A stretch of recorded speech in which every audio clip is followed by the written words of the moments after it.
Welcome to Beyond the Realms, episode 22. Oh my god, I got it right. Every time I'm like, I'm not sure if I'm saying this right. Yes, hello everyone. Welcome to another session. And there's the Ben. I'm not late. Yeah,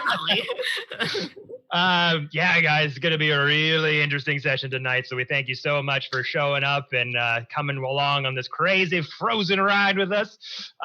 Couple things off the top. You might notice that the layout is slightly different. Not only because the amazing Jordy Rose updated our layout to be even more spicy and awesome than it was before, but also this week we have been sponsored by an amazing charity that's located here in British Columbia called WAVA. They're BC's largest rape crisis center that kind of focuses on marginalized genders such as cis, trans women, non-binary, and two-spirit. This coming weekend, they were having a big streaming event that sadly I wasn't able to. They wanted to know if I wanted to be a part of it. I couldn't make it because we're doing Melee Ball. Beyond the Realms is going to be in the Melee Madness March tournament this coming Saturday. And they already had a charity sponsor. So I thought, well, I'll just help you out throughout the week. How about that? So we've got the donation thing up at the top there. I put 5,000 as an end goal. I know that's insane. I don't know why I picked such a lofty goal for our channel, but hey, cool things can happen. You know, set the bar high. So if you want, you can put in the chat commands. You can put exclamation donate to give to that charity if you like. Exclamation point charity as well. And yeah, they're a really great cause, and we're so humbled that they actually reached out and asked us if we wanted to take part. The woman who contacted me, her partner actually watches this show, and that's how we got on her radar. So, hello, viewer. How meta is this? How you doing? Having a good time sitting on that chair, couch, whatever you're doing? Fun time. Somebody's got to donate more than 35 and knock me off the top spot. That is my one. That's true. We've raised $45 so far. You know, not a ton, but every bit helps. So no donation is too 45. It says 60. Knock me off. Hey, there we go. Knock me off the top donate spot though. Like that. We also have exclusive Dicecream merch that's also going for this initiative. That has our Dicecream logo with the pride flag colors inside. And half of those proceeds are also going to the charity as well. So if you want to check that out, exclamation point merch in the chat, see what we got going on over there. And last but not least, Patreon. Hello, patrons. We launched Dicecream Patreon last week, and that's been slowly growing as well, which has been fantastic. So cannot thank those peeps enough. Lowest tier is like $2, and we're doing exclusive DM tips. I'm sending away wax-sealed letters with cool D&D goodies inside, all that fantastic stuff. So I wanted to give just a quick shout-out to the patrons for their awesome support. So Rob, Harry, Amber, Raven, Devry, AJ, Vespira, Georgia, Grand Admiral Flair, and Timothy. Thank you all so much for supporting the channel. That's right. We got a Timothy. We got a Tim in the patron. So if you are all at all interested in supporting us on that level as well, we also got D&D games that are up for grabs for me to be GM and play a game for you. So I think exclamation point Patreon in the chat will send you there. So thank you all so very much. Lots going on this week. But, okay. All right. I'm just going to get my stretch on because it's... Everybody stretch. Plus to check, everyone. So let us all get ready to take a deep breath. Stretch out, take a deep breath, and let us dive on into tonight's episode of Beyond the Realms. So, last we left off, the party, having finally made their way, had arrived on the island of Solstice, where Ariel the Frostbane herself resides, hoping to finally free their friends, their allies, their loved ones from the clutches of Ariel once and for all. After you arrived on the island, you had an extra member in the party from Tarek's decision, where you was reunited from Balthazar, this sort of fake adventurer noble that 3 of you had met in the first one-shot we ever did for Beyond the Realms, had made his appearance once more. But Tarek, with a few very poignant and amazing roleplay discussions, convinced, or at least attempted to convince Balthazar that he can be a better person than who he is. He doesn't need to try to take his life as he attempted to try to stab Tarek for all the transgressions held against him. He tried to convince him to come to the lighter side. He saw that there was possible redemption in Balthazar. So taking him along to the island of Solstice, you unfortunately encountered some pretty dangerous enemies once on the island, as you had kind of made your way through this garden of ice sculptures that resembled various animals and creatures that were gorgeous and very, very eerie. But unfortunately, Balthazar, when you were all making your stealth rolls, rolled a natural 1, went up to one of those ice sculptures, picked a piece off, and you gained the attention of Ariel herself as she sent forth some abominable yetis your way. And unfortunately for Balthazar, 2 cold breath hits, vulnerable to cold damage, as that was the curse that was laid upon him for touching that statue. Got 84 points of cold damage, and with a commoner stat block, had 6 hit points. Very much dead. We described him kind of looking like an ice statue from Batman and Robin, which I thought was a pretty good touch. But after you defeated the abominable yetis, you kind of regrouped yourself, healed up, took a bit of you took a short rest, and got yourself ready, went up a few more steps of those giant frost giant ice steps towards the front of Grimskull, Ariel's fortress. And that is where we had left off. So we pick up right from that very moment, with you standing in front of this massive, huge ice castle that has the sort of impression of a skull in its front view with this giant crown atop of the tower. What would you all like to do? Bonus action cry? You can't start off with the bonus. That's a full action. Full action cry?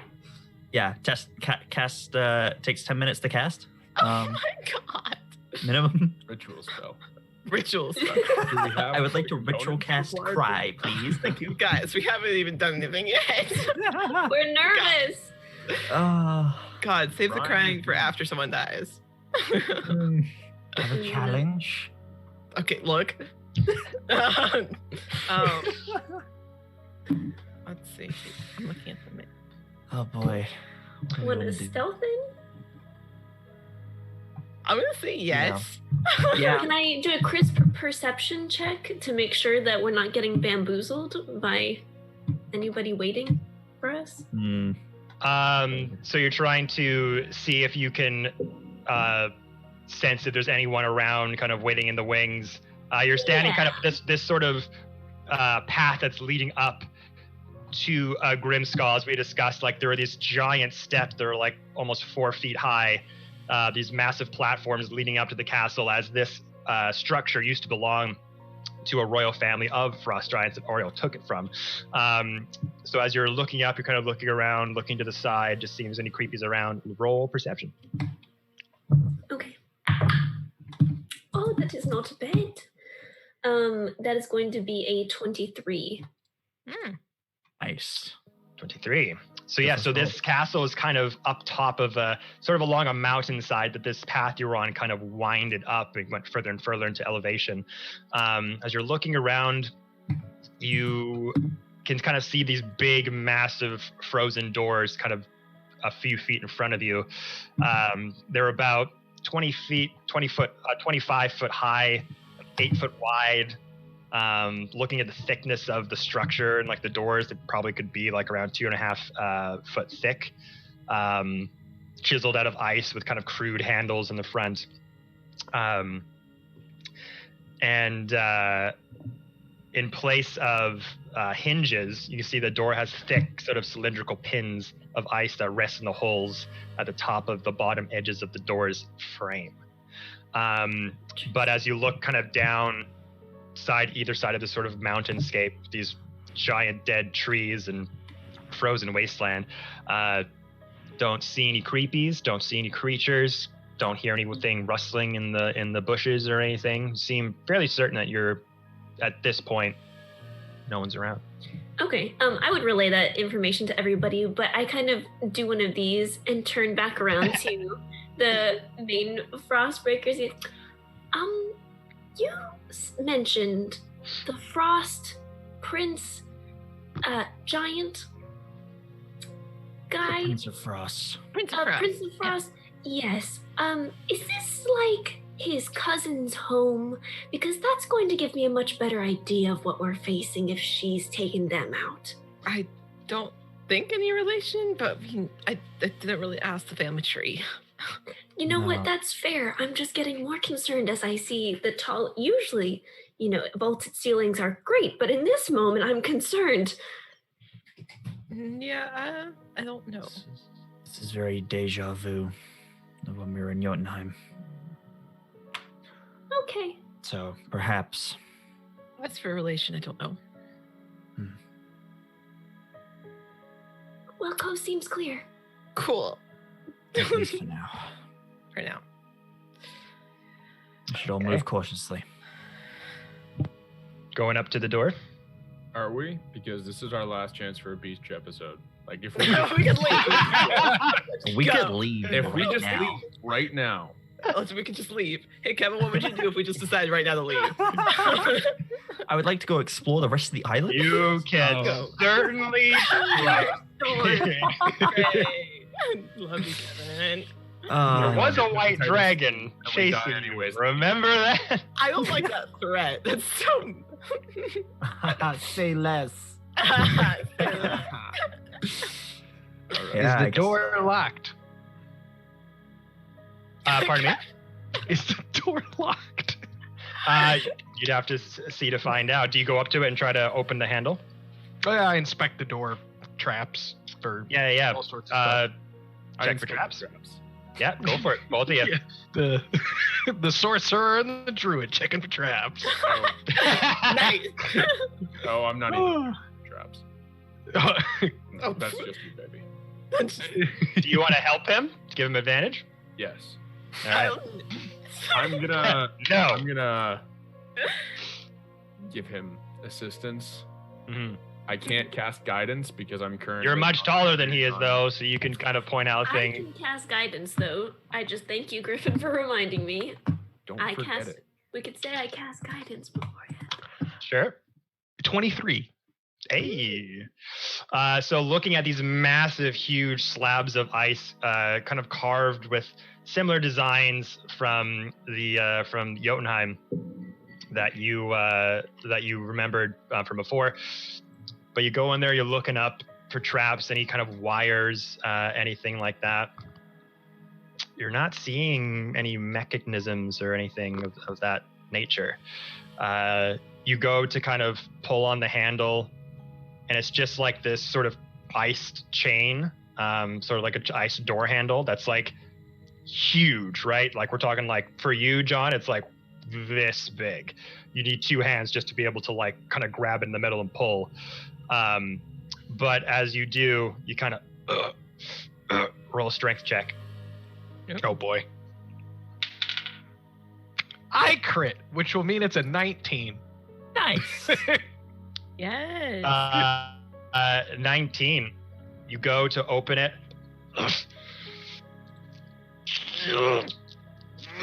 Doesn't seem to budge. No It's way. a huge slab of ice. It is You see 25 veins coming. Yeah. You see Mr. Fiend like pulling on it, and his feet kind of going back, slipping on the ground as he's trying to push it open or pull it open. But 25 foot high, 2 feet thick. These are heavy, heavy doors. I can't do this. Can I help? You can do it. You can make a check too if you want to try to open it yourself, or someone can try to help you as well, give you advantage. Yeah, I will guidance you. I will guidance you. And I will assist you. what does guidance? What am I guided? Guidance means you get to add a 1d4 to your. To your check. I and- feel and- so uplifted. Wow. And with someone helping you, it'll give you advantage on the check. So you can make your strength check, roll 2, take the higher of the 2, and then roll a d4 on top of that. And the guidance deals me what again? A d4 on top of your check. Okay, let me just do that real quick. Hold on. How does this work? Give me a moment. There we go. Give me a moment. What? 26. 26. Nice. So Fiend, you kind of start trying to pull it, and you're like, this is not just my wheelhouse. And then Sir Strange comes up behind you. Need a little bit of help. He goes, yeah, it'd be nice. And you see Sir Strange kind of walk with his shining paladin armor behind you. Just gets 2 good grips on the handle.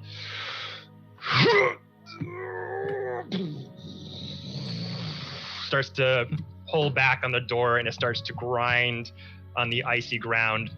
And this kind of mist-like substance kind of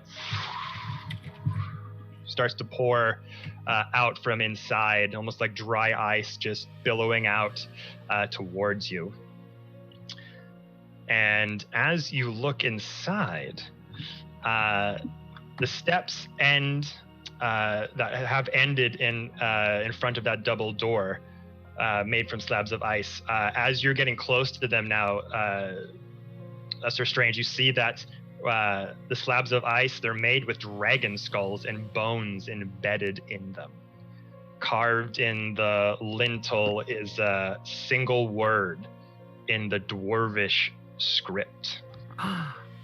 Sugar bear. No, not that one. We got here so quickly. That was 20 minutes. Time it Oh my right god. now. Record. Sir Strange, do you know dwarvish? No.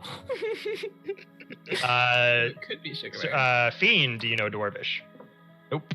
Anyone know dwarvish? I don't think so. No. Oh wait, no. I have comprehend languages. Sorry. Eyes of the Runekeeper. So you'll be able to read it. Yes. Good thing, because I can't either. So the rest of you, not able to discern the words on the door as you all kind of start to step closer inside one after another. But Tarek, you do see this phrase and know what it says. And it does in fact say Grimskull, the name of the cape. Well, we're certainly in the right place. So, and you also notice that as you get inside, it's just this frozen structure. And again, kind of similar to the frozen castle that the 3 of you had seen in Jotunheim. There's kind of, but this one's a bit cruder. It's not as old as that one per se, but it's less refined, I would say.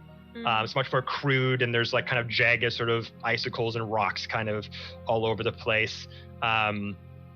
But you kind of notice that all the surfaces, floors, ceilings, walls, and so forth are all made of smooth, opaque, chiseled ice with a bluish tinge.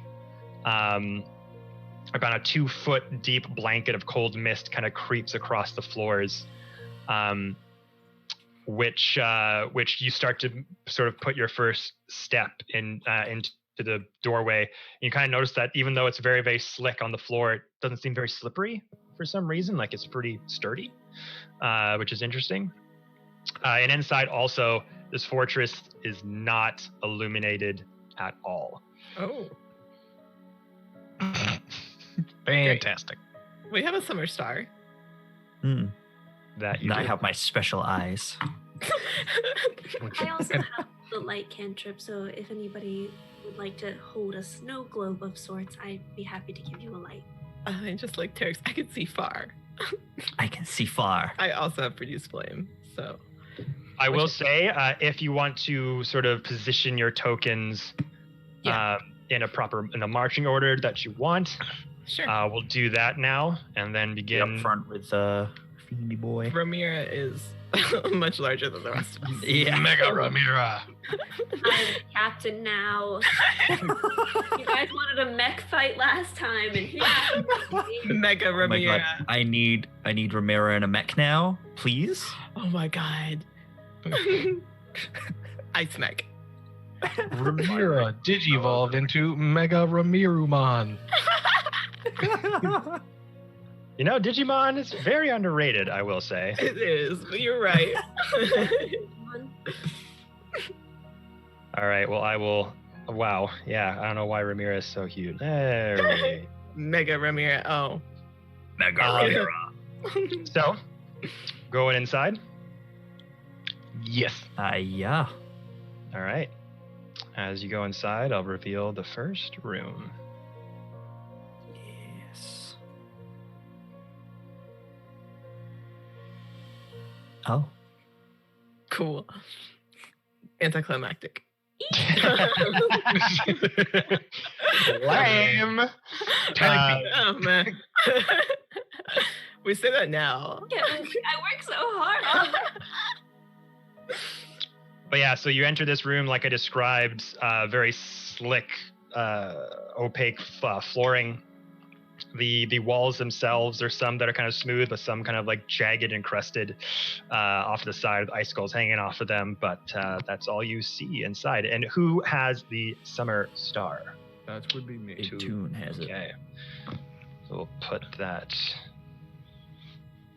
And the Radiance, summer right. star, it gives off a glow, correct? Like I'll be holding it in my hand. Yeah. Yeah, 30 foot, I believe.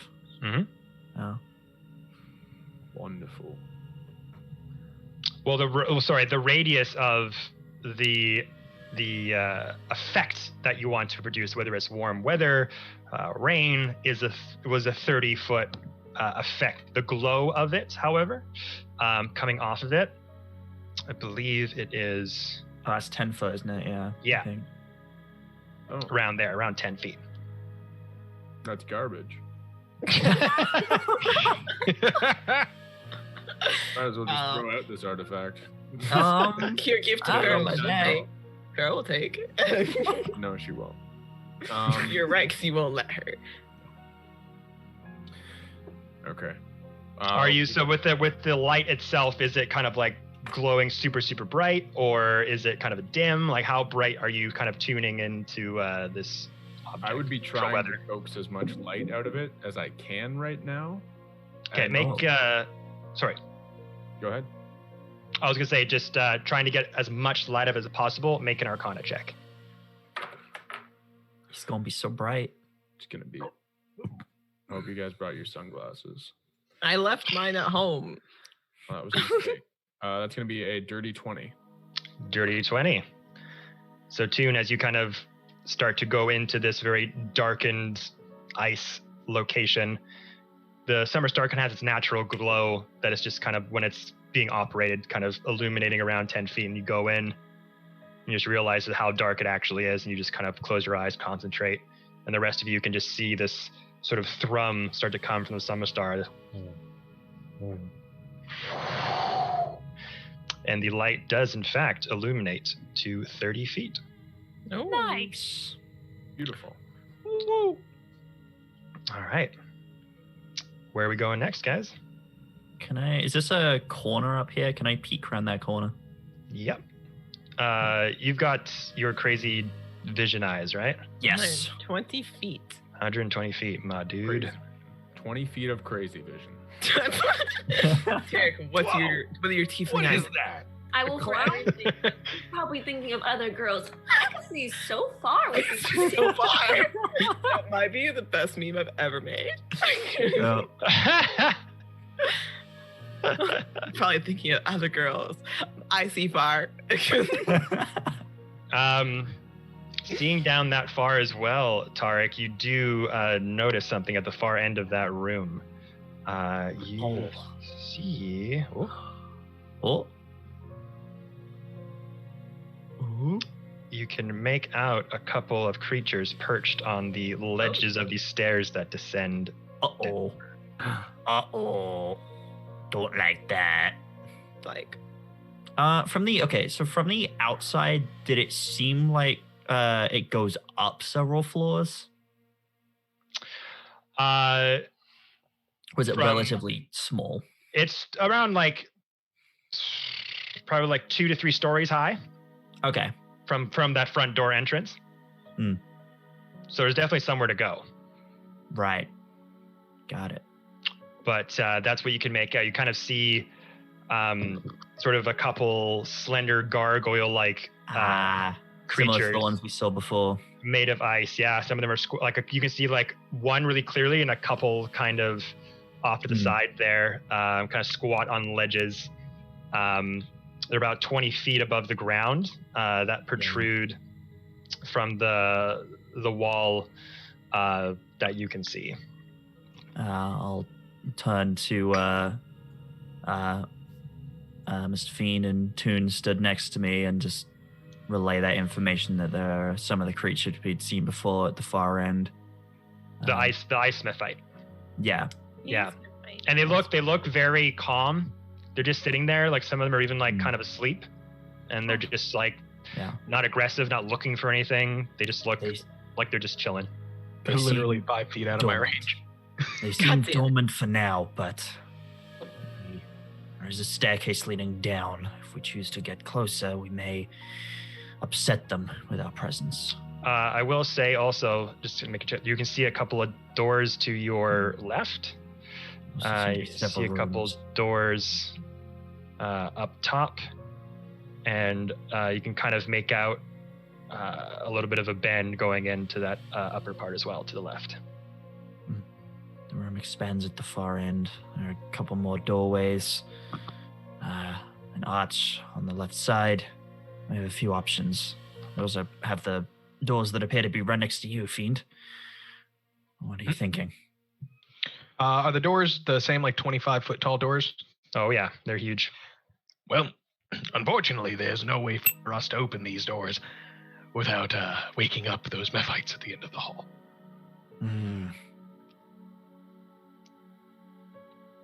A fireball, if placed correctly, could subdue them.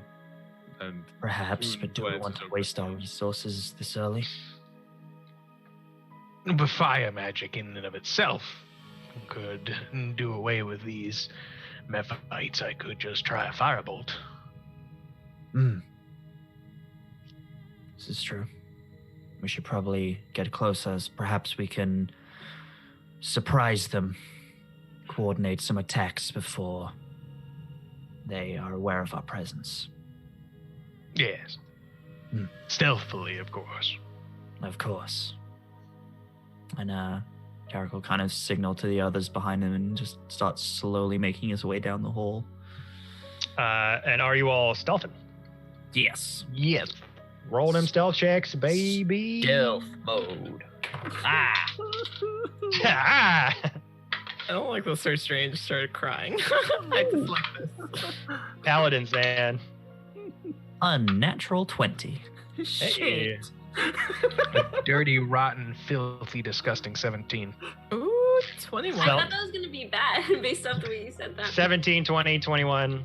I also got a nat 20. Hey. Unusual for me. I got a curmudgeonly old man's 14. All right. And Sir Strange. Captain Thick. 12. 12. Okay. Oh, no. As you all start to kind of make your way down toward the hallway, you're all doing a pretty good job of just being light in your feet, not sort of disturbing anything. Then Sir Strange kind of coming up from the rear, just hear a slight like clink, clink, clink, clink, clink. As Paladin, rosewood armor is just sort of hitting against his hilt slightly. It just stops for a second. Strange. I'm sorry. I'm trying to sneak, but I'm too dummy thick, and the tassets of my armor might alert what's going on. I'm sorry. I attempt to hold on to like my thick form of metal armor and just hold it tight. I'm like, okay, think we're good. Strange. How far down the hall would we be at this point? That's up to you. Just thinking whether. Strange. If I'll say struggling- every square on this map as well is 10 feet, just so you're aware. Okay. Strange. If you're struggling to keep your armor silent, perhaps you can attack from range. We need your assistance. Okay. Right. Slowly start continuing down. I'm guessing Fiend and I both have firebolts ready to go as soon as they If they I'll be react, aggressive. you've got your firebolt action firebolts. for if they react. Okay. Mm-hmm. So making your way down this hallway, keep continuing down. Making my way down the hallway. Making my way. Moving slow. Trying to stealth. This is a bop. Good job, Ben. Staff, Ivy, Sir Strange, are you staying in that front room there? I think I will hang back a little bit with Sir Strange, just since he is not being since they're not being quiet. But Try my best. I know. So Tarek, you're getting up there with your sight. You can kind of peer into what's in this room over here. Actually, yeah, no, I would move up to this wall and kind of peek around. Peek around. So do you kind of like look? Yeah, I'm kind of like peeking around, trying not to. So inside the room, then, pretty much. Yeah. So around here, Oh. you see. In the middle of this immense hall that you're in, you know, the hall stands like 30 feet long, 10 foot wide, 10 foot high dining table carved from ice and surrounded by a dozen blocks of ice that once served as chairs. That's kind of what you're seeing in this room right now.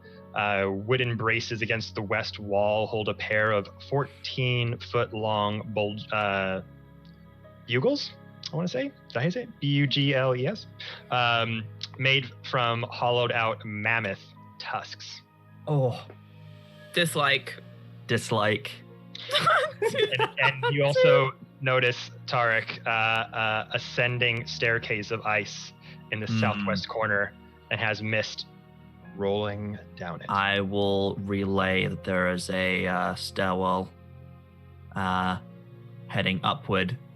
Without relaying about the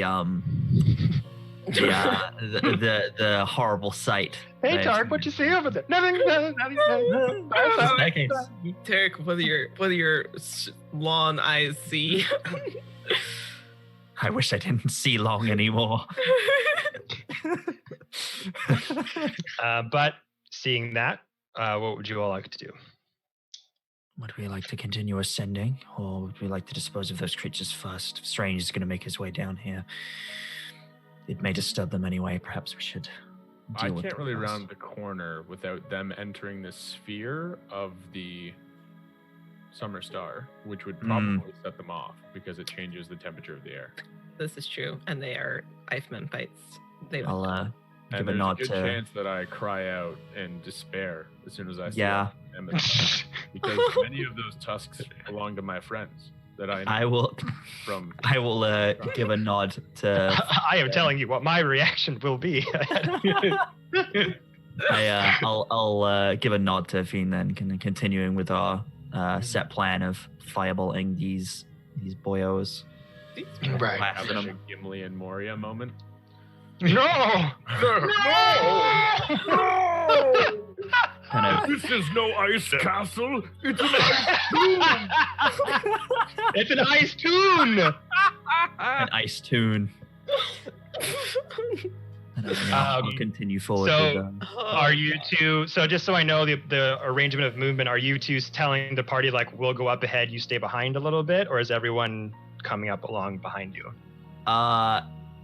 Probably to tune, like, keep the middle ground for the summer Yeah. star, and so we don't alert the presence, but everybody else could move forward if they need to. So right now with the summer star and its radius, sort of light's kind of bending and peeking through around all these corners of these rooms, and you see that the light going into that far chamber is spreading out, just touching the descending staircase. And the ice Mephites, they notice the light. You can see that their heads just kind of perching down, going.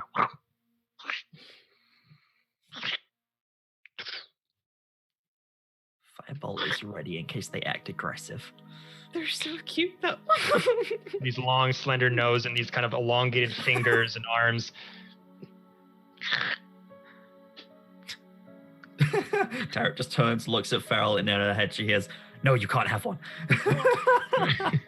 She does Immediate just But Tarek, you notice that they notice the light, but they're just kind of they look curious about it, but they don't seem aggressive. Do they notice? So they notice the light. Do they notice us? Are they looking in our direction? Myself Make and a perception. Make a perception check. Firebolts in hand. Ooh, perception. Plus 0. Why am I checking it? 19.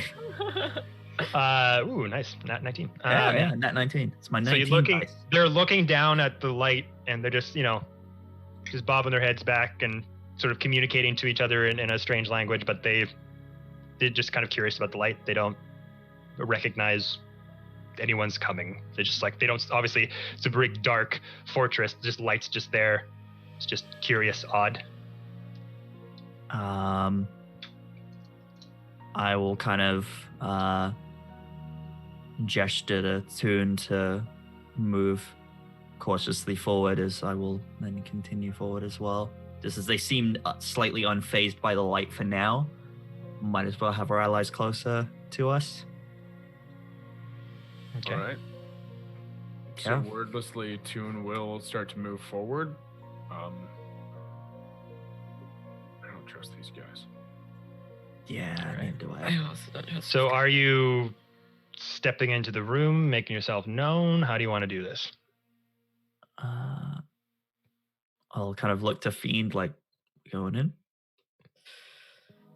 I was motioned forward, so I'm heading I on forward. just see the light kind of getting brighter from behind me, unbeknownst to me, Toon's now coming up. And I just, oh shit! and if the Mephites look up, I'm just gonna fire blast someone on the right. As you kind of go into this room, you can see that there were more than just a couple of them. Uh-oh. How many are there? You can make out, with the light kind of fully in there now, you can notice about 7 or so in there. No, thank you. As the light gets brighter into the room, just loud and going. They're just kind of a little irritated by it. Oh, you woke them from their naps. They don't seem to like the light, but unless we need to go downward, I suppose they can stay there for now. There's a staircase leading upward.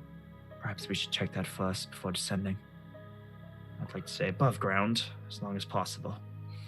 There are also doorways over here. Yeah, there's one next to myself as well. There's one next to Farrell. Yeah. Do we want to explore these rooms first or ascend? That ice Mephite that we saw back in the beginning here of this island, was it eating something on the ground, or was it just It was just kind of walking wandering around. Looked like it was maybe foraging for something, but it wasn't eating a dead person or anything. Is that the technical term, Kevin? Yeah. Yeah, they all just look at you and go. It's like the Knowles all over again. No! Oh god! PTSD is real. Okay. But what are you doing? Would you all like to go up? It seems like that is where mist is coming from, but I don't know if that means that more frosty people are up. Mist was there. coming from the upstairs stairs as Right. well. It's just kind of misty everywhere. You look down, there's just a 2-foot layer of mist all around you, like dry ice. Usually a throne room is up and not down. So if we proceed downward, it would probably lead back up. If we proceed upward, we may never proceed back down.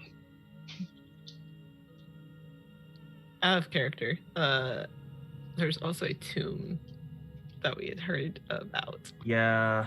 Just would That's like to put that out there. Farrell, the Farrell tome. can say that. Farrell can remind us of that. I mean, I'm further back in the marching order here, but Yeah. I'm just putting it out there. Up or down? Toon is going to put his hand on Fiend's shoulder and just sort of lean in and very quietly. When it comes to delving into dangerous territory, it is unlikely that denizens are going to come to our aid. However, should things go slantways, they might come to the aid of another. And I'm going to look back to the horde of methods that are just hanging out. Because I want to burn them. I don't trust them. I want to burn him. Griffin, by any chance, are you suggesting arson? Arson? Finally? Ivy's Is genuine. simply indulging the fiend.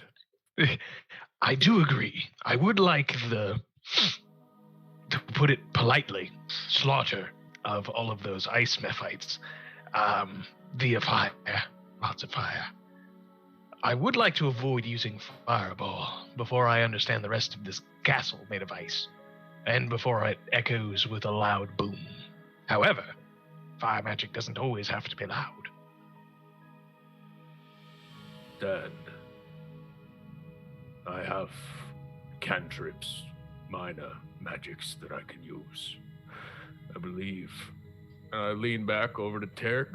Tarek does as well. He just looks at the firebolt that he's currently holding. Yeah. Still, it's like, yes. We might be able to dispatch this band of possible problems quite handily. Take them by surprise, if you will. Yes, before they take us by surprise.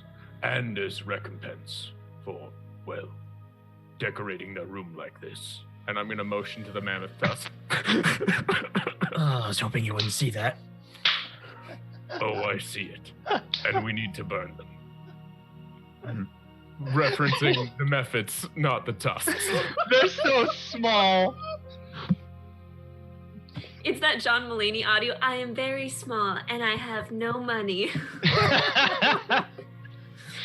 I just like Kevin's, they're very small. Like, Just What are you doing, guys? Is this a door right here? We are going to kill them for their choices of decor. Horrible, awful, awful decorators. horrible, tacky. HGTV will hear about this. Yes, that's exactly what my first thought was. I mean, we all know Toon likes to move around rooms and things like that, and you know, redecorate.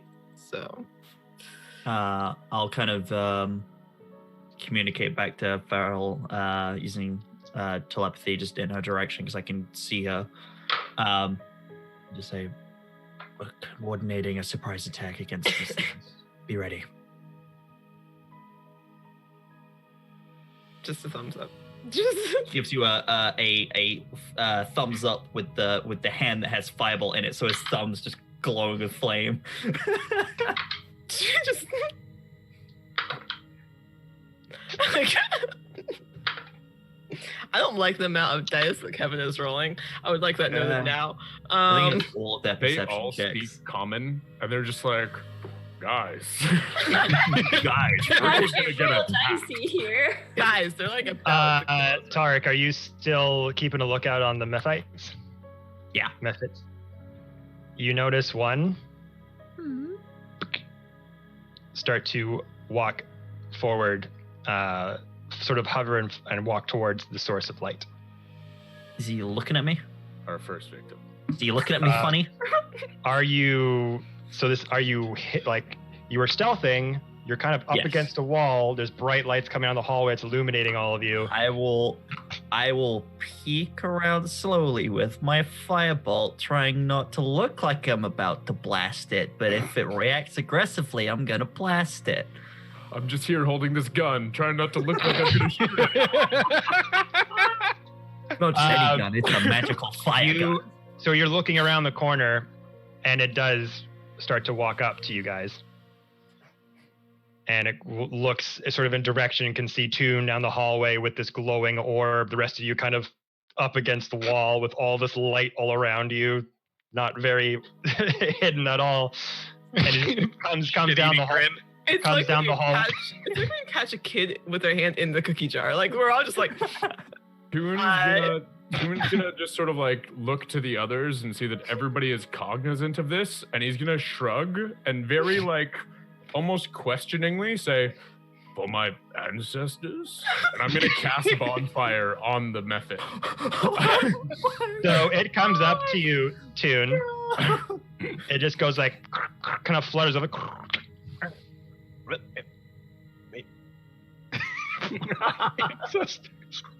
Well, Comes towards you and just say, "For my," it just looks at Toon. It comes up and goes, "For my ancestors." And you cast bonfire. There can make a What dex is- save. What is the radius of bonfire? It's a 5-foot square. Yeah, it's just... Okay. I just like that for my ancestors. Makes a dex save. Yep. You know what? These things might not be aggressive. You know what? On second thought, I just 13. Farrell just has a single tear. 13, so it fails, and it's going to take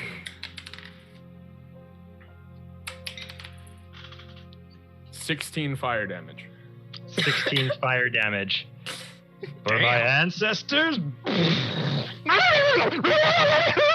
Just starts like freaking out and like going all in directions as its wings start to sort of melt and are caught on fire.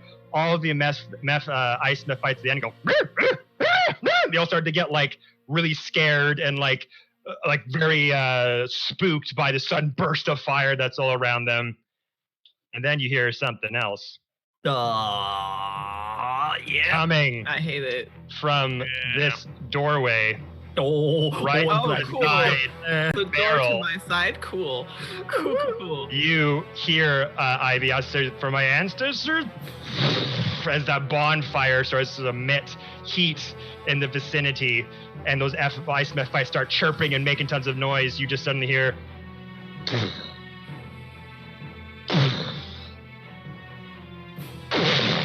The doors beside you smash. 20-foot high, 2 feet thick doors suddenly explode right beside you. I need you to roll a dex saving throw. Okay, cool. Dex? Yeah. That is a 17 on D&D Beyond. Thank you, D&D Beyond. 17. So these big chunks of ice door just suddenly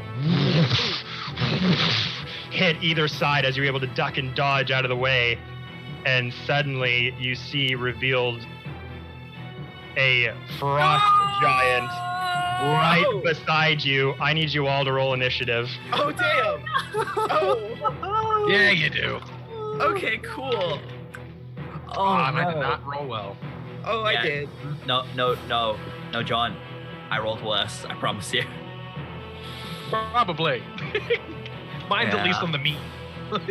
I like how Farrell had this moment of, no, they, like, the meth fight, and then, oh. No, they are worse! The truster. Oh, it got worse. It got worse. It got worse. Oh, it got so much worse. Oh, God. All right, let's see here. Mr. Fiend didn't pull the trigger because he was just thinking of Chewinga the whole time. Like, Oh. Wow. Wow. Wow. And his heart grew 3 sizes that day. All right, here we go, everyone. 25-20. All right. 20-15. Ivy? 18. 18. Okay. So Jared, you're muted. You said 20 to 25 earlier. 22. Oh. Hey!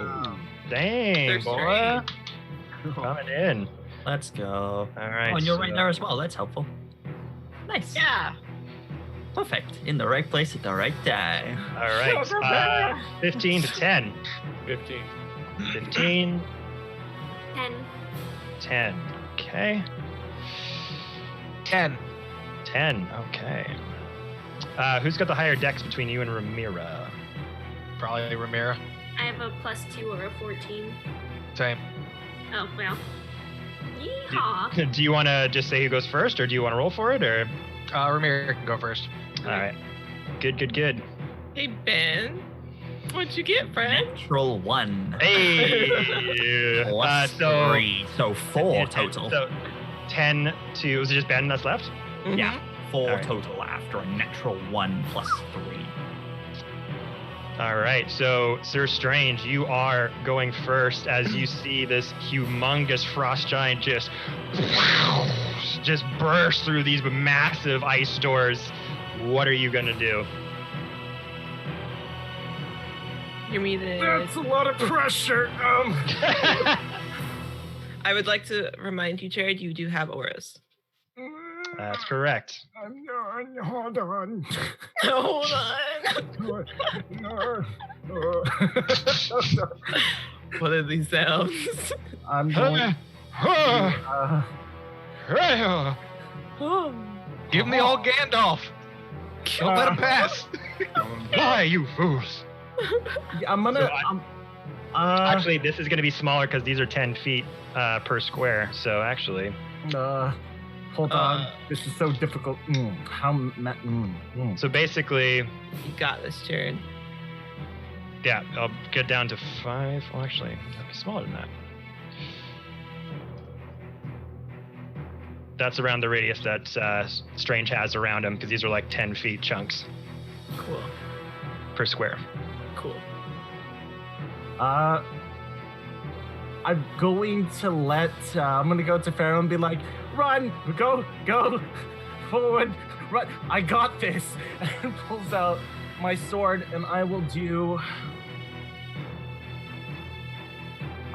use Searing Smite. So This sounds like a bad idea. well, to use the Searing Smite, you got to melee hit him first. So you got to get up close and strike him.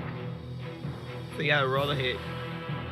Well, you got to get close to him first, then roll to hit. Right now, you're several feet away. They ran up to me. I have a better idea. You know what? I want to live. So I'm gonna tell Pharaoh to go, and instead, I'm gonna Arson Firebolt. Ooh, there you go. Yeah, that sounds like a better idea. Yeah, I'm gonna cast Firebolt. We love Firebolt here. We And love let some me, good arson. let me see if I roll to hit. Let's see. Yeah, he's standing right there. You can get him.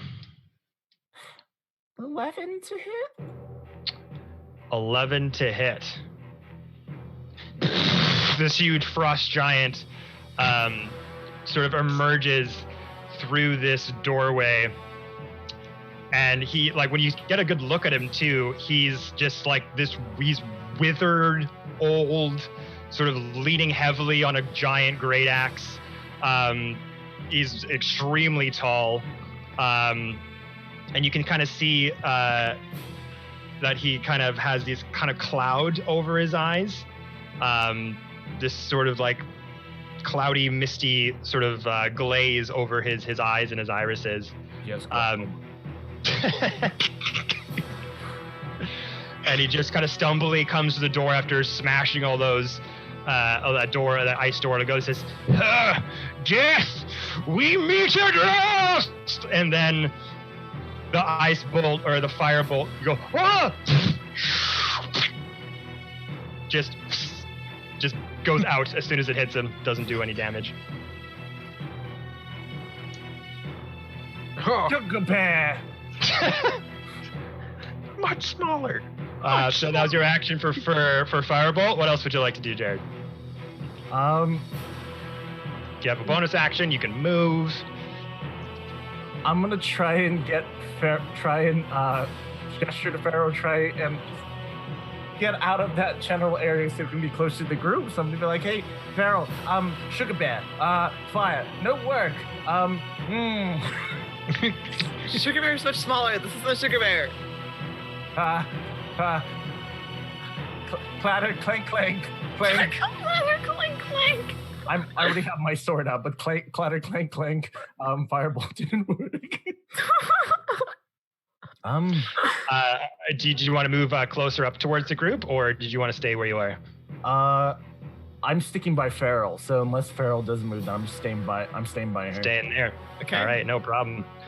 Up next is the Frost Giant, Great. who just sees Feral right in front of him and is just gonna. After saying "death at last," he's gonna take a swing, 2 swings of his great axe at you, Feral. Oh, great. Cool. Love that. Unless you have a reaction. I do. I don't. Oh, I have a reaction. What you got, Sir Strange? Rebuke the Violent. What does that do? Immediately after an attack within 30 feet deals damage with an attack against a creature other than you, you can use your action to force the attacker to make a Wisdom saving throw of 17. On failure, the attacker takes radiant damage equal to the damage it just dealt, or half damage on success. Okay. So it sounds like you might have to hit me first. Yeah. That is true. So let me see. So if you're sort of here, so to move over, so this is 10, 20, yeah, that would be there. So we'll see if it hits first. So this first one, natural 1, as he swings wide with his great axe. Feral just able to duck wide as his one of the walls shit. beside you. He's going to make another attack. That is a 19 to hit. So that one gets me. As that's about to happen, Jared, you invoke your reaction as he goes for, hits the wall beside you. Pharaoh swing out of the way, takes the axe out of the wall, and is just about to hit you right in the chest cavity. And all of a sudden he goes, and this sudden burst of radiant light kind of outlines the great axe blade and holds it there in place. So one more time, Jared, what does it do, just so I can calculate this? So on failure, the attacker takes radiant damage equal to the damage it was just gonna deal. Yeah. Or if it does the success, it takes half that damage. Okay, so he's got to make a Wisdom saving throw. What's the DC? 17. 17. All right, and that is a 3. He will fail. So we'll roll the 3d12. Oh, cool. Carl, that was a potential 60-12. As this happens, I'm gonna have Sir Strange. Your fight is with me, Sugar Bear. So he'll take this in radiant damage, correct? So Feral does that duck as he yells, "Your fight is with me, Sugar Bear." It's not. You know what? Okay, just leaves it. Just not arguing with him. If anything, this guy killed Sugar Bear. As the axe swings at you, Feral, that radiant light gleams across the other sort of blue encrusted blade of the great axe, holds it in place, and as Sir Strange, your fight is with me, throws the great axe into the Frost Giant's chest, smashing against the wall. And he took 21 points of radiant damage. Woo! Look at Sir Strange. Look at you go, Sir Strange. Okay, let's cast that.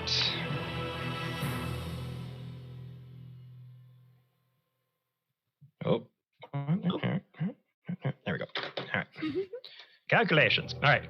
And then after that, you all look down the hallway to see the fluttering of wings as all the ice Mephites charge at you. They both rolled natural 19s on their initiative. Do our reactions go off to blast them with fireball? Like held action? Technically, no, because well, the held action would be them you're holding your action. Yeah, my action was to, if they were to act aggressively, to firebolt them as soon as it happened. I'll leave that up to you because we haven't set initiative since then. But yeah, that's what I was holding my action to do. I'll let it go. So Okay. you and John can both shoot a firebolt at him. Sure, I'll do it to the As you're all kind of like looking front there, of me. then you, because in my mind I was like distracted by the frost giant beside you, but no, as you see them go for those 2 shots. Oh, I might not hit it. We'll Which see. one do you want to hit? That's an important question. The one that's in front of me currently, the closest one. Closest one? Okay. Yeah, the one that is currently burnt. Mhm. Already. And John, what are you throwing yours at?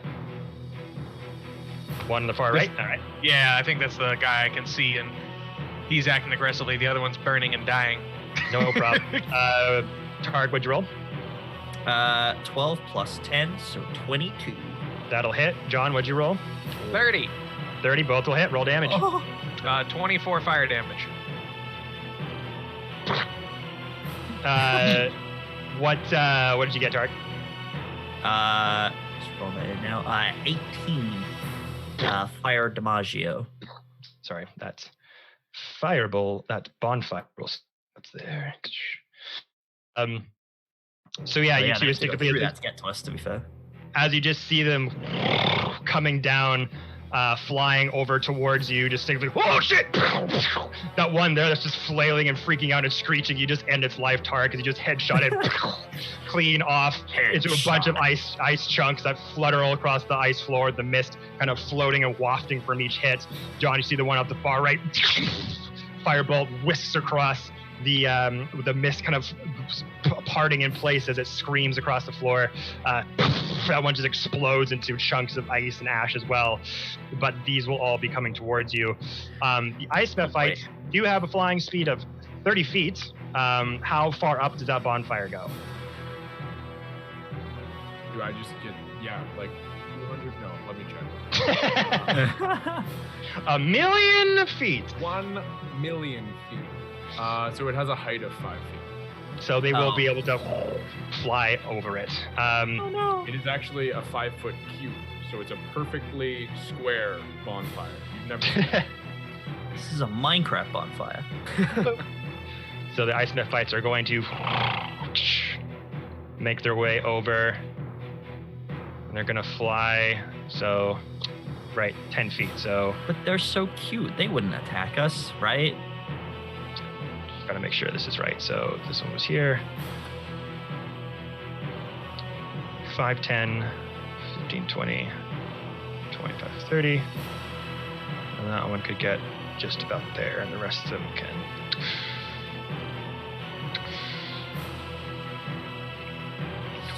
Scary. So they're all starting to come down through this hallway. It's kind of funneling them. This guy here is going to make an attack on Toon, who first struck at the ice fights. So this one's going to hit you, Toon. Just see what it's got here.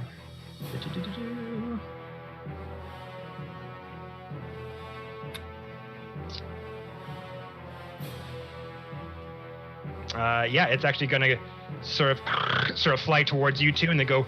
You just see this sort of blue light sort of emit in its mouth, and this small little frost breath starts to make its way towards you. Need you to make a dex save, please. 8. 8 actually fail. So this will be 2d4 cold damage. Holy shit! So that's 5 points of cold damage to you, Toon. Oof. And the one behind it is going to do the same to Fiend here. No. So roll a dex save, Fiend. 8. Oh my god! You take a whopping 7 points of cold damage as these ice mistfights just rush at you like a swarm of wasps. this cold wave just comes across your armor and your leathers. As it doesn't hurt like initially like the cold breath from the abominable would, but it's just like stinging, just fucking uncomfortable. But that's about all they can do because they're kind of trapped in there. Well, actually, two of them. If each square is 10-foot space, two of you can occupy a space technically. So, Yeah. I'm gonna have the second one kind of come up there. And so he's going to make a shot against Tarek here. So roll a dex save, Tarek. Oh boy. Dex save. Ooh. Natural 20, actually. Nice. Nuts. So you see these ice myth fights just start 30. shooting these cold beams from their little mouths. Kind of like little stingers of energy. One hits Toon, one hits Fiend. And you see the third one start coming towards you. Shit! It just hits the ice wall beside you, missing entirely. I just matrix it. Well, actually, in that case, yeah. So that'll be kind of it for them at this point. Well, no, they can fly. No, that's as far as they can go. My bad. That'll be it for them. So after that, we come to Farrell. Cool. I have a question. Mm-hmm. Do I recognize this frost giant at all? As we had previously faced frost giants. That's why I was asking. They will bunt to a crisp. I Right. just wanted to make sure. We didn't see them die. That's why I wanted to make sure. Right. This did. one is We the saw them oldest be fun. frost giant you have ever seen. Like old man frost giant. This is something you've never seen before. Can I yell at him to try to communicate? Sure. Okay. Stop. We're friendly. Stop. Frost giant. He speaks All right. giant.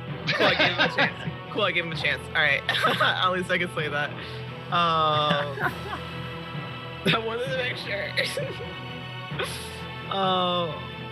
Let's see here. I think I'm just gonna use a flame blade, honestly, and just try to hit him in the chest. Sounds good. I'm gonna pop back up from having ducked down where Sir Strange and hit him with that radiant damage and pop up and just kind of flick out the wrist for that flame blade and try to hit him in the chest. All right, roll Nice to hit. hitting. Oh, please be nice to me, dice. Okay, no, that's not bad. That's okay. That's a 15. Just hits, roll damage. Cool. Okay, that is 3. Nice. That's 6, 7, 8, 9. 9 damage.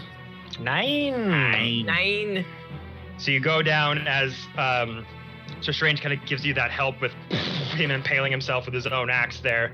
And you just try to take that moment as he's stumbling back against the wall, take out your blade, wreathe it in flame, and just see an opening. There's lots of him to hit. So you're just trying to stab him, slice him wherever you can, where his leathers and his armor kind of make openings. You get a couple good jabs and stabs in there.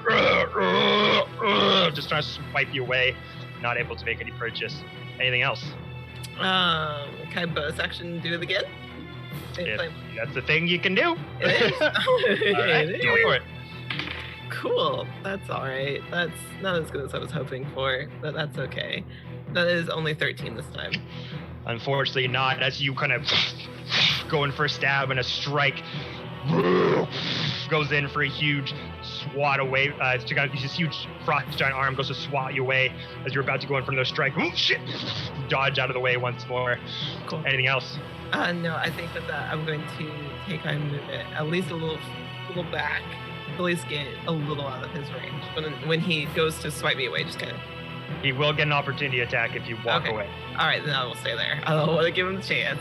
Okay. Oh no! Cool. After that, we come end your turn. All right. After that, we come to Toon. Okay, so big crash. These guys in front of me. Nah. I noticed a giant behind us, right? Oh, it's very loud. You're like, you definitely. Oh fuck! Toon does not vibe with giants. Okay, frost giants and his people. Bad blood. Very long time. So he turns around, and you guys are just gonna hear this like ear-splitting trumpet emit from his trunk. as he intones, just switching completely to Luxodon right now. And he's gonna cast Heat Metal on the giant's patchwork armor and just start hauling ass towards him. Okay. So he's gonna cast Heat Metal at level 3, because I shouldn't need much more than that. And so if the giant... Is he wearing patchwork armor? Yeah, he is wearing patchwork armor, yep. Sweet. He gets no saving throw. He's just gonna take 3d8 fire damage every turn until he dies. That's correct. He also has disadvantage on all of his attack rolls. Oh, shit! Armor is spicy. Go This is the first time I've actually seen someone use this tactic. Every time someone's like, is it wearing metal? Nah, leathers, man. Fuck! Look at Okay, Toon. so he's gonna take 19 points of fire damage. And Every time. mostly just for flavor, but Toon's hauling ass at him. I don't know, like to yell at him from closer up. I don't really have. I'm there to soak damage now. It's gonna be great. Nice. And my All right. bonfire is. Is that your full movement? Just remember that each square is 10 feet, so I just want to make sure. So 10, 20, 30. All right. So you all hear that Luxodon language boom against the icy hallways. Roden! You see his hand just erupt, and any sort of plant or vine-like material around his sort of winter wear just starts to crumble down halfway his forearm.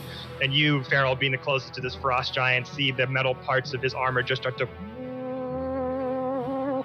hum and grow bright orange, and you see smoke marks start to singe against the frost giant's skin as you go in for those strikes and try to swat you away. And just starts like patting himself, and he's just in an immense pain as the armor he's wearing starts to burn through his very skin. And you can just see it, you can hear the big footfalls of Toon start running towards you. All right. Anything else? That's it. All right. Ramira, you're up. Ramira's up, and then Mr. Fiend, you're on deck. Okie dokie. What I'm gonna do. Okay. Can I technically still see the giant from my vantage point, or because I don't want? Oh, yeah. Okay. He's like through that doorway, smashed big chunks of door all over. Remember, this like the map is a little bit slimmer, but you're like inside this massive, huge frost giant palace, so everything is very spacious and open, and you definitely see him. Okay, awesome. So she's gonna look back towards the ice Mephites and then make yeah, and then push out her arms and cast. Oh my gosh, Sacred Flame. Is it a touch spell or is it a range? So it's range of 60 feet, and it's a dex save of 18 So this guy right here? on the frost giant, actually. Frost giant. Gotcha. Okay, so Frost Giant's going to make a dex save. Natural 19. That is a 18. Oh wait, no, that beats it then because it's 18. So close. Oh, fuck. Beats your beat. Oh, Yeah. no.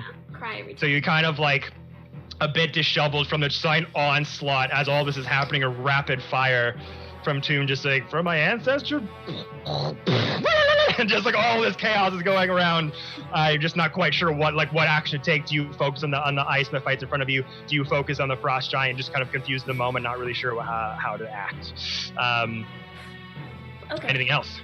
Yeah, so as a bonus action, she's gonna clutch her necklace and then kind of twist one of the gems to give everybody bless, or at least bless. So what I'm going to do, I gotta see what it is at first level. Okay, 3 creatures, so this adds a D4. I'm going to give it to Tarek, Fiend, and probably Feral, because it's for saves and you're a bit squishier. So, everyone gets blessed now. Yeehaw. How does it work? Yeah. So you add a D4 to your attack rolls and saving throws for the next minute. Nice. So as you guys are kind of battling, you see Ramiro just like not really sure, like going back and forth and just calmly like go for those beads around your neck, those multicolored dangling crystals. Take one, crush it, and as you crush it, this sort of radiant dust kind of floats out of it and starts to make its way waft towards the creatures that you want to focus on. And Fiend, Tarek, Farrell, as you're kind of battling, do all these things, you see this kind of radiant, yellowish, sparkly dust kind of whisk towards you. You breathe it in, all of a sudden you're kind of emboldened, your senses are a bit sharper, your energy's a bit higher, and you're just like, this sudden like adrenaline rush kind of comes through you. I cast. Ramira, did we just get high? No, it's caffeine. Hope this helps. And that's the end of my turn. All right, good turn. Fiend, you're up, and Tarek, you're on deck. Yes. Yes, Tarek, that is a woke thing, actually. Yes. Caffeine. Sorry, Fiend, were you moving away from this dude? Yep. All right, so a good opportunity at deck. He's gonna try to see if the let's see if the frost breath comes back. It does not. He's gonna hit you with his claws. Kind of goes in for a swipe. That's gonna miss. That's only 6. I am going to firebolt and then twin the spell. So right. I am targeting this bad boy and this bad boy. 19 versus AC on the first one. Hit. 17 fire damage. All right, still standing as you go. Once again, kind of get back from all these floating, weird, icy, goblin, demonic-like looking creatures. Kind of duck back from one, kind of swipes at you. Hit one. Kind of make a big, huge chunk of his chest cavity. Kind of gets ripped off from the fire blast, but it's still floating, still hanging on. And then the second one. Second one was like 25 versus AC. And actually, it's 29 versus AC. That one is going to take 26 fire damage. The first one is a more direct hit as that one kind of sinks down from flying from the pain of your first firebolt, going for the second one to finish out that first one. But as it lowers down with its flight, as its wings kind of goes past, it flings by that one and just makes a giant smoking hole in the second one. Just falls down, super dead. Nice. And then Fiend will finish off his movement going over here. All right. Good to know. Tarek. Cool. So the one that is currently damaged is this one, correct? This one. Right beside you. Oh, the one right in front of me. Cool. Yeah. In that case, I will... can I reach this one from where I am currently? Yeah, you can see it. Okay.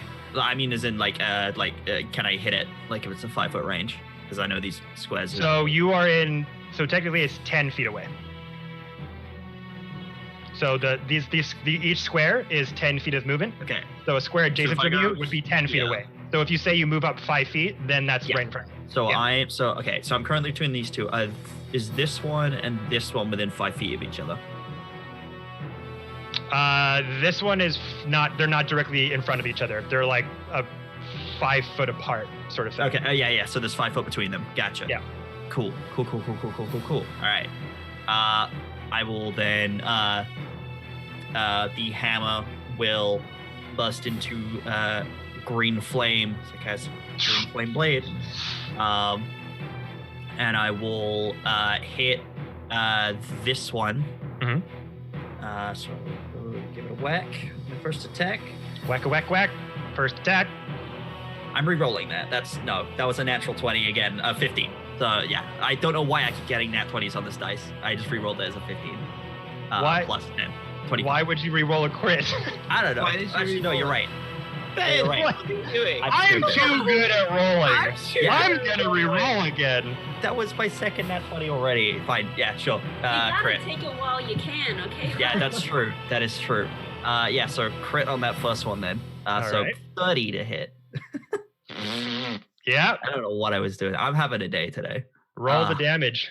All right. Oh, yeah, no, that is a lot of damage. You're right. Oof. So... I'm pretty sure this will kill it. I'm just curious to see how much it is with the crit. It's 4d12. It's dead. It's Unless I roll low. Oh. Which I kind of did. 18? So Still you kind of very painfully. Oh wait, that's just the damage. I haven't done the green flame blade damage on it yet, which would be an additional 2d8. Oh, okay. So yeah. You kind of see Fiend kind of fighting these ice mephits off. 8 damage. Hits one, falls halfway. Other one, giant hole in its chest cavity, falls down dead. Kind of like figuring out how to get in this. You're kind of waiting for the wave to kind of dissipate a bit. You found some room. You just kind of run up to one ice myth fight. You just go, here, hold this. And it just squishes into a million pieces, just splats on the ground. You pick it back up. As green flame is just kind of sort of still emitting from it as you pick up the flaming Mjolnir as you summon it. So did you say the this one? So this one is dead in front of me. That one is, yep, dead. And then this one was in 5 feet of it. I just need to know for green flame blade, So- the damage. So technically 10 feet up from it, right? 5 feet in between it would be 10 feet. Well, I mean, between the two creatures, is it 5 feet? Because if it's within 5 feet, green flame blade jumps to a second creature. It is But not. has to be within 5. It's not. If okay, you're looking so at a that's- map, if there's a square here, the square would be empty and it'd be over here. So Okay, it's cool. not Yeah. I just wanted to be sure. Cool. I just wanted to clarify on that. Yep. With that, then I guess I'll just finish this one off. I guess. Sure. What do you want to do? What do you want to hit it with? Actually, do I want to go for? Do I want to go for it? Do I want to finish it off? Sure. Yeah. I'll just finish it off. So I'll just hit it with the hammer again with my second attack. 13 bleed. That is not gonna. 13. That'll hit. Roll damage. That was a 3. They So are plus 10. teeny tiny little gnat things. They don't have much to go home right. about. Yeah, 2d12. That will be. 2d12. Okay. Yeah. 10 Damagio. That's 2 bludgeoning and then 8 lightning. So once you go over to that one green flame blade, your Mjolnir, hold this, squishes into a million pieces. Pick it back up. You just smack that thing like off a T-ball, like playing a ground of T-ball. Just smack it right in midair as it's trying to float back up. Hits the side of the ice wall. Also super dead as its limbs just shatter into a million pieces. Anything else? That is all I can do, believe. Do I have any bonus actions? No. That's it. Yeah, that's me. All right. That is Now we're me. coming to Sir Strange. See, I will just move up to this one. Just Up there? Get into its path effectively, so it has to get I will assume you're not standing in the bonfire. No. Oh, it's not on the map for me still. I know, I so- took it away. It's well, now you're gone. Whoa, what are you doing? Here, vanishes into thin air. Now you're dead. Now you're dead. Those who said Fiend was gonna go down first, you were wrong. It was Tarek. He's gone. He's dead. Oh, you would have dropped it? Okay, never mind then. Bonfire's gone. I have to one concentration at a time, so I chose the heat metal.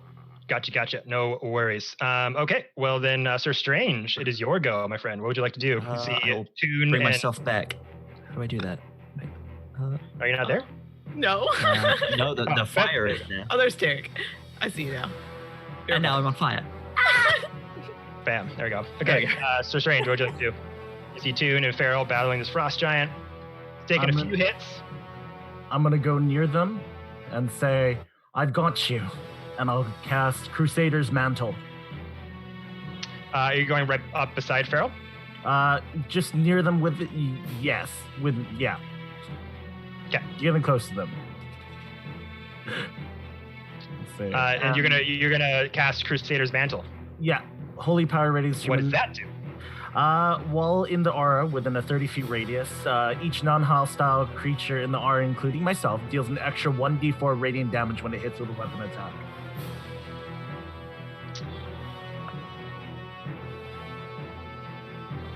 Oh, okay, so then you're actually, let me bolster this a bit, because that would be, yeah, that's more correct. So this would be around 30 feet, because it'd be 5, 10, 15, 20, 25, 30. So yeah, all your radius will get Tune and Farrell in that. So it gives them, what again, just so I know? It gives them It gives them an extra 1d4 radiant damage when it hits with a weapon attack. Awesome. So you see Sir Strange kind of run up to you guys as you're fighting the frost giant. He's like, "You guys can use a little bit of help." Boom! Smashes his sword against his shield, and you notice that your blades and your weapons just have the same sort of hum ringing from them, and this little glint of radiant energy singeing off the blades. So good job there. Anything else? Nope. I'm good. All right. Support class, my dude. All right. So we come back to the frost giant as he's gotten poked and prodded. His heat metal is on him. Tune, does that damage happen as his turn or your turn? My turn. It's a bonus action that I can activate to do more damage. So if I like healing word, he doesn't take damage. But right now, he's at disadvantage with all of his skill and attack rolls. Okay. So seeing you, Tune, kind of running at him, shouting all that language, heating up his metal, he's going to take those 2 swings at you. Good. Or actually, is this more fun? What did you call him to? Those are words I don't ever want to hear from Kevin. Wait, is this more fun? I was like, wait. Not like this. Not like this. Yeah, you know what? He won't last very much longer. I'm going to do this. Oh, no. He kind of like has the heat metal on him. Or actually, no, you're too close range. Never mind. I won't throw a rock at you.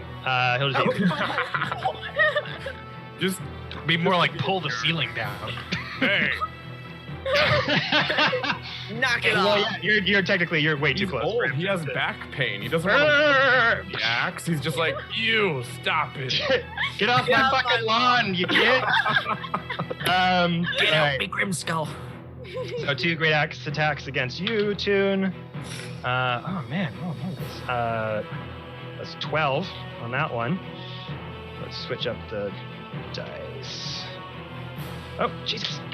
Why? I'm nervous now. Ha! Fuck. Just a reminder to anyone that's around within a 10 feet radius, you get a +4 to all your saving throws because I'm there.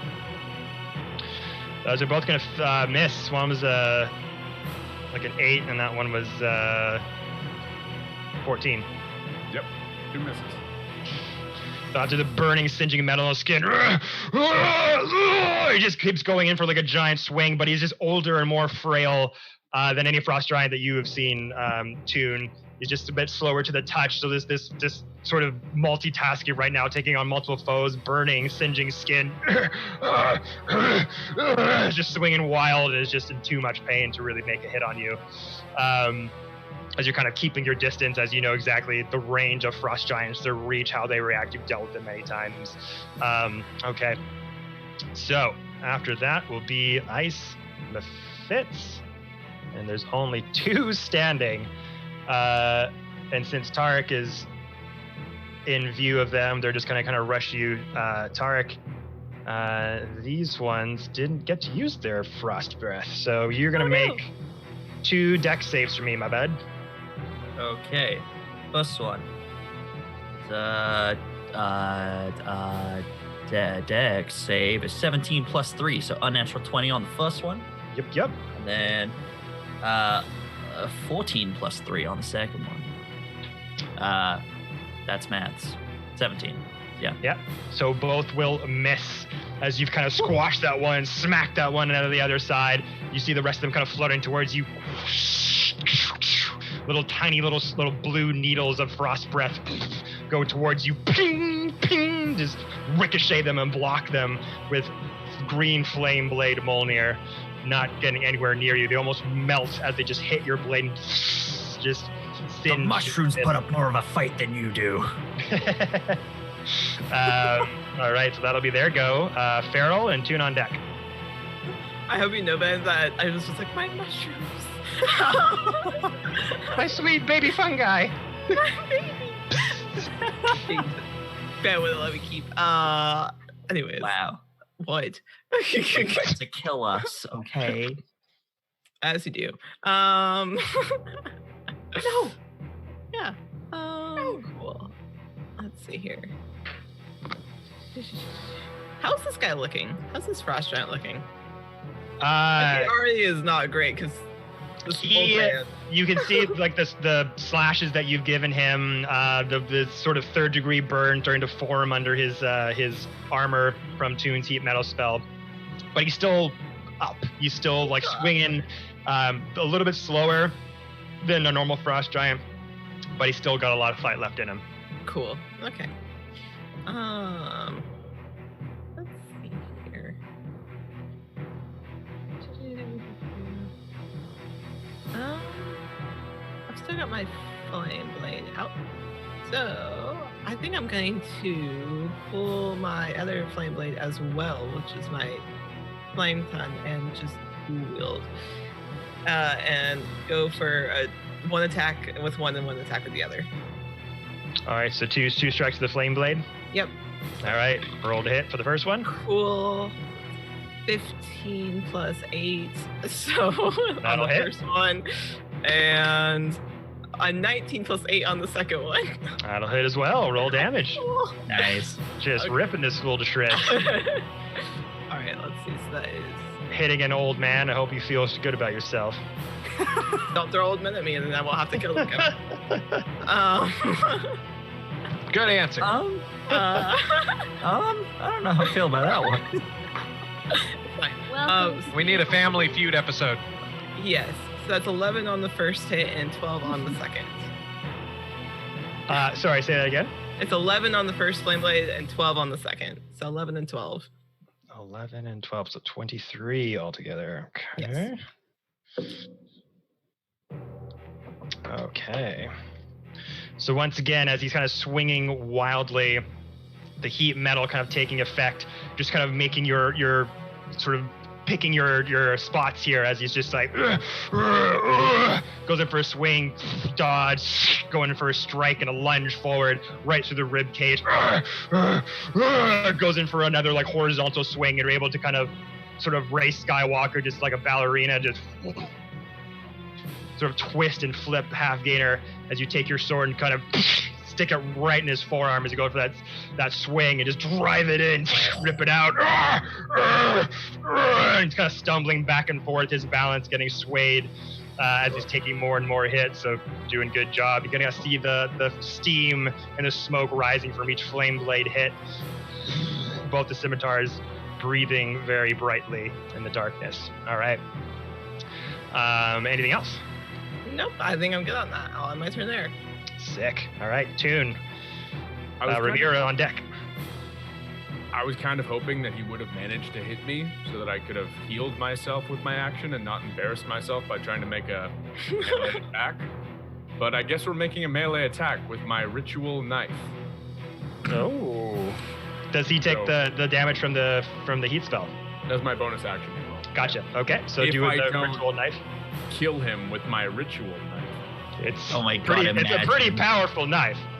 I rolled a 3. That's a 10. Fortunately, no go. Bonus action though, he's gonna take some fire damage. All and right. feel very uncomfortable in his armor. That's 10, 15 fire damage. 15 fire damage. Okay, getting down there. As you see Farrell kind of lunging in and out with those flame blade hits, kind of dancing around, kind of using some of those bardic movements that she's so accustomed to in battle, as she's kind of dancing and swinging back and forth, missing, but the blades stab in, and you kind of just take your knife out, and you just kind of calmly just kind of looking up and just seeing her do her thing, and then you just take the knife and just make a kind of a cut into your forearm just to embolden the emotions you're feeling, to embolden the heat metal spell, as you can kind of see the little bits of orange energy just start to emanate from your irises as the heat just starts to go from a dull sort of orange to a more intense hot white as they just and he's just struggling so fucking hard right now. He's off balance, hitting walls. It's not going to be much longer. Using all that pain and anguish the frost giants have kind of given you and your tribe, just seeping that into this connection of the spell. Ramira, and then Fiend's on deck. Oakley dokley. to try to Sacred Flame this giant again. All right, here we go. Please. Fendi has disadvantage on the save. Oh! Sure does. Yes. Enchanté. So wisdom? Dex. Dex. Like, power time. He's like 900. That dice needs to be cremated. No, just keep it. The natural 1 and a 2. Hallelujah. Yeah. There is a card. That's gonna be a crisp 19 points of radiant damage, my friend. He stepped into the fire, hoping it would put out the fire. Yeah. Fight fire with fire. Fight fire with fire. Do it. Pretty much, you see your friends kind of use like flame blades and heating metal, and you see the ice methods are pretty much like taken care of. You're pretty good, so you kind of look over and hold your religious pendant. Just one more. Okay. Focus. And a little radiant sort of little ball of flame comes to your hand. You're like, fucking finally. And as you see the frost giant kind of billowing back and forth as the armor is now becoming white hot from the heat spell, you just take your chance. You notice it stumble kind of on its shoulder, hit that shoulder, just keep it swaying back and forth, keeping it on its toes. So good job there. All right. Really quick, how hurt does everybody look? Is anybody like dire right now? I'm fine. Everyone's been doing pretty good. Okay. The axe attacks missed a lot of them, and then with Range's reaction saved Farrell from a good hit. So Yeah. I went in with already down 11 hit points, so I'll be. Okay, cool. Just wanted to make sure. And that's that's fine. going to end my turn, I guess. okay, good job there. We got Fiend and then Tarek. So Fiend, what you got? I am rounding that corner and I'm gonna firebolt this guy. Because Firebolt I him? can hold back on fireballing that room of Nephites. I can hold back on using the spell slot on this. All right, roll to hit. Oh, mother. It's a 30 versus AC. 30. Jesus, yeah, that'll hit. Yeah, I'm mad because I rolled a 1 on the extra d4 and a 19 on the dice. That could have totally been a crit just all together. And that is going to be a 25 on the fire damage that he gets Oof. from this old boy. 25 points of damage. Mr. Fiend just Why rounds is the it corner and goes, spicy? "Huzzah!" Why is it spicy? That hit as well. Kind of seeing Ramira going around the corner. You kind of see Ramira is back with her hand out. See that kind of sacred flame emit that radiant sort of yellowish flame that she's used to emitting. You kind of got a 1-2 sort of combo in mind as she puts it forward, and as he leans back on that wall, you instinctively just put it forward to hit him on the side of the head as he's rolling back. His sort of helmet with 2 giant horns kind of coming out on either end, white hot, and it's just singeing all around. So sacred flame coming from this side, you're able to just and he just used that momentum to put him that much more over to the right, and you see that his body kind of hits the jagged pieces of the door frame that he exploded earlier. Cuts kind of coming across his giant skin, like bits of dark blue blood are now kind of coming onto the side of the wall. He's down on one knee. He's got blood streaking from the white hot heat of the heat metal spell coming down. He's got multiple like stab and slash wounds from the flame blades. He is like on his last leg. See like him kind of like just choking and coughing out dark blue blood onto the icy floor as the mist kind of flutters and dissipates from the spit going down. Ah, son of a bitch. Does he go after Tarek? The frost giant? Yeah. Oh no, he goes. He already went and missed. After Yeah, Tarek, I mean, so it goes Tarek, and then does it go back around to the Frost Giant? Tarek Strange, Frost Giant. So Tarek Strange, Frost Giant. But he's barely Does Mr. hanging on. Does Mr. Fiend get the idea that Sir Strange might finish this guy off?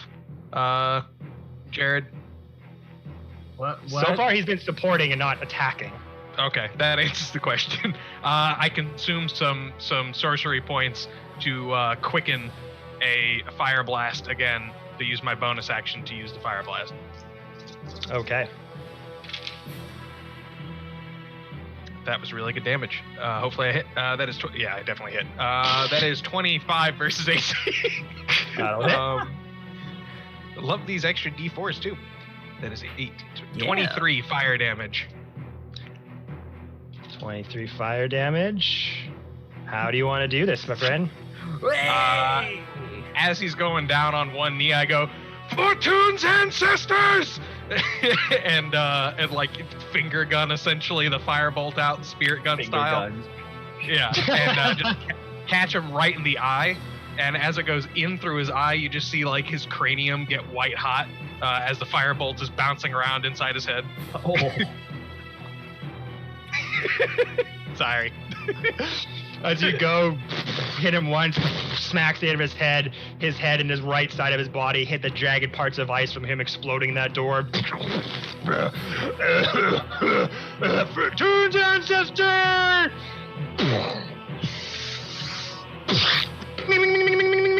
Just goes inside of his head.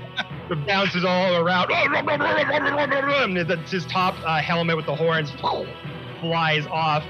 Smoke arises from his eye socket.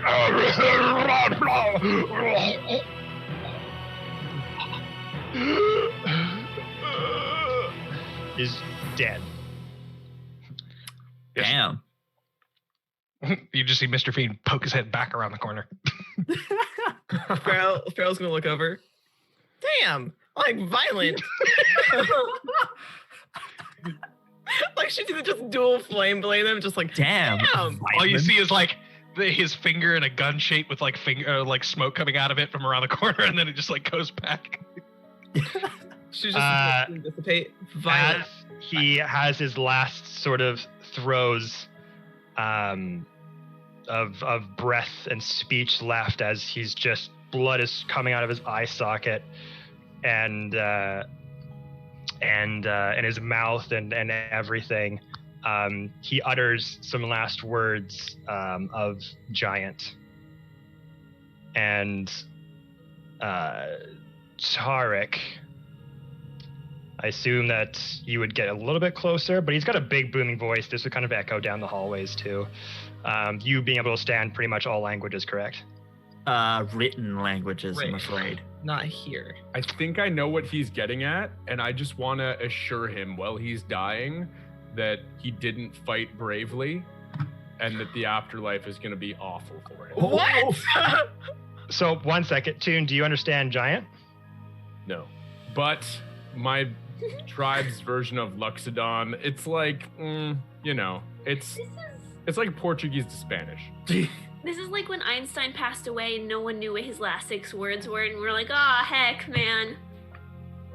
As he's got his last throes of breath, you go down to him, Toon. And I just want to, but in Luxodon, I'll just say to him in a hushed voice, you fought without honor, and the afterlife will be bleak and gray. And as you say that, Damn. you kind of lean over and he grabs your leathers just for a moment. It kind of pulls you in just a tiny bit close. And under his breath in common, he whispers, "Thank you." Oh. Damn it! He has to feel bad. Ouch! I tried so hard to hurt his feelings. And he says that under his last gasp, as he... Guys, we need to resurrect this guy and let him die of old age. I got revitalized. Wait! Where's the crystal? Where's the crystal? We're bringing him back. This is the side, We're the side shipping quest. him somewhere safe. Except for Toon just keeps like, verbally abusing him when he comes back. No, what I meant is that you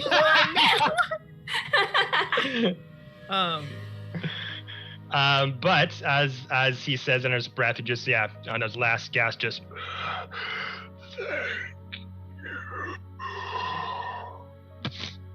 falls down dead. But the two of you can fully see inside the room he came from. If you wanted to peek in there at this point. I would like to look in as Toon is having this final moment with this giant, not really focused on what Toon is saying to him, not realizing that he is being very cruel.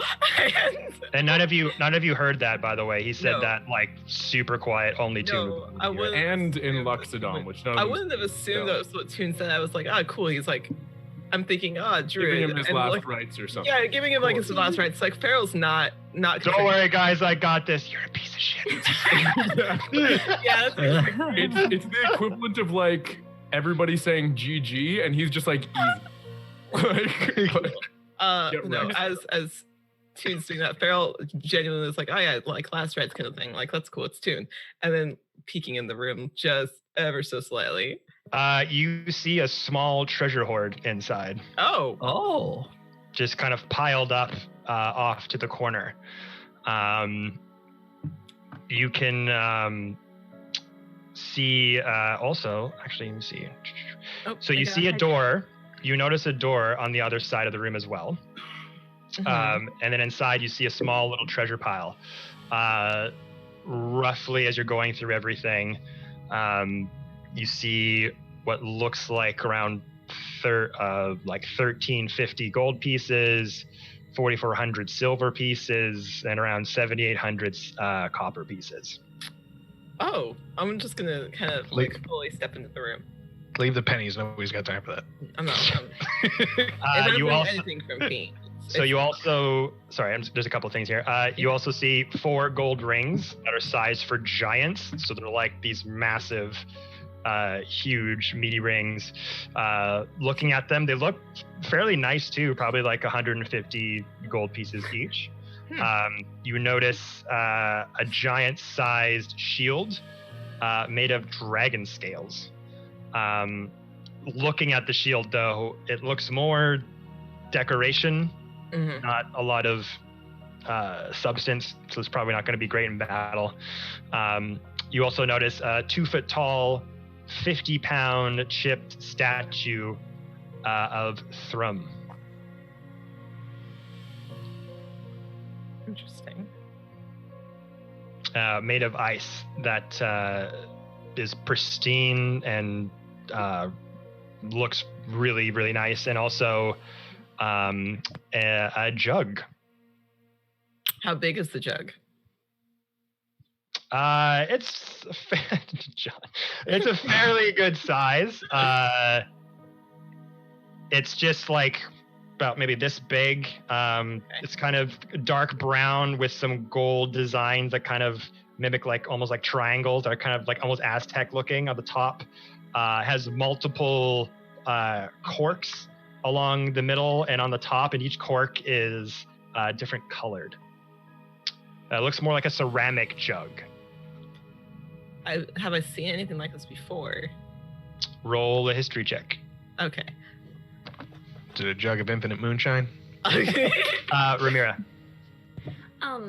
If possible, because the Frost Giant earlier said basically like it's my time to die, basically, right? Did I understand that properly in the beginning of the fight? Well, he was shouting in giant. I should have made that clear. No, it's like I wanted to understand if I knew that he seemed sad, because from the get-go I was like, he seems sad. No, that's okay. Basically, actually, no, sorry. He would have said that in common. My mistake. Oh. Oh my. If it was in common, I'll kind of just say, oh, he seemed really sad. Fiend, you have shape water, don't you? Yes. Yes, I do. Oh, Sealy, is that a cantrip? Yes. Could you maybe, I know we just had to fight him, but could you maybe just put him to sleep officially? And she makes like a covering motion with her hands using shape water. He kind of like looks the giant up and down and goes, that would take a while. Oh, okay. I can only move 5 feet at a time. Oh, that's Yeah. understandable. I can burn him though.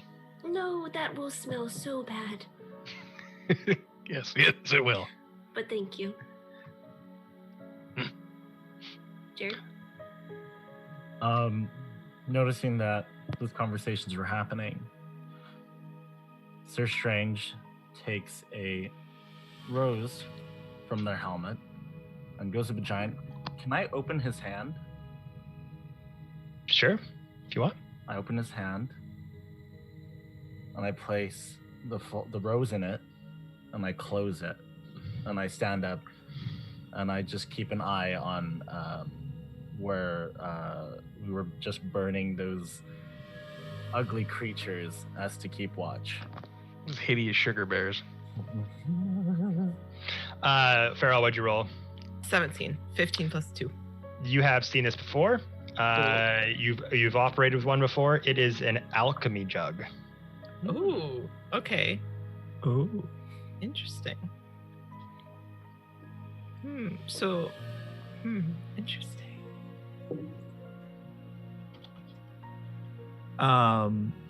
Did the remaining ice Mephites just flee after the frost giant? You killed them all. That was all of them. Oh, there was two still in front of me, I think. You killed them. Okay, fair enough. Yeah. They did. Squish. I'll just kind of turn back to the rest of the group, just seeing that the room is cleared, and just be like, is everyone all right? Mostly fine. Fine over here.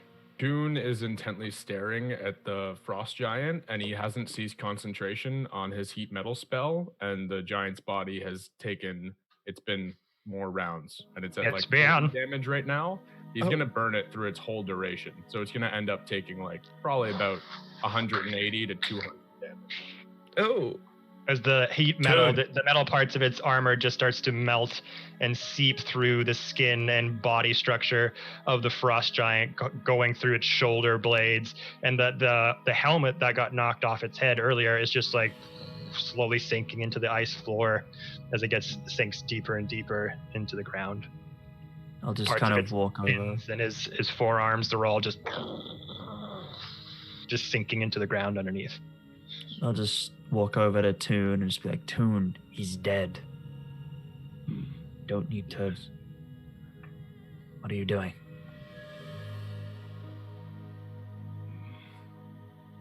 Exothermic reaction. Letting off heat, as it were.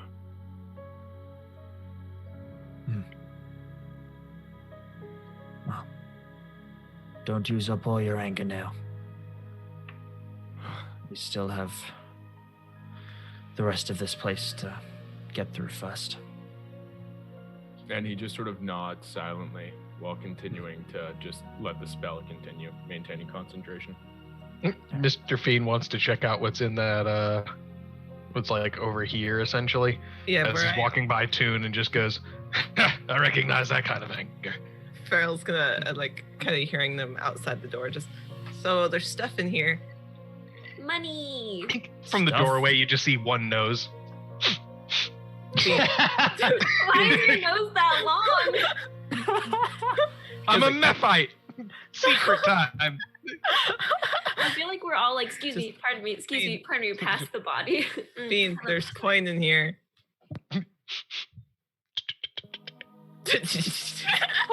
I'm Quagmire for gold. Yeah. I'm gonna leave the alchemy jug. I don't think I need to mess with that for now. I don't want to risk that. But there's nothing I can really do with the rings, correct? Because they're giant-sized rings. They're like a donut size. Okay, cool. I'm not gonna mess with that. I need to get a bag of holding. Wait, seriously. I'll take some of the gold, but that's why I'm more focused on getting through this and on to whatever task is next. Okay. Mr. Fiend's just shoveling gold into the bag then. Cool. Treasury. Don't, copper pieces. Smacks them off to the side. Gold. Oh, God. Are you gonna be kind of looks at the silver like...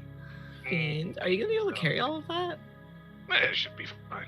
Okay, I'm just gonna take like 100 gold pieces and call it good for me. Just that way I can.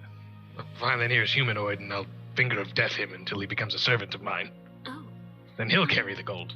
perhaps we should maybe set aside like a group fund. Yeah. Perhaps.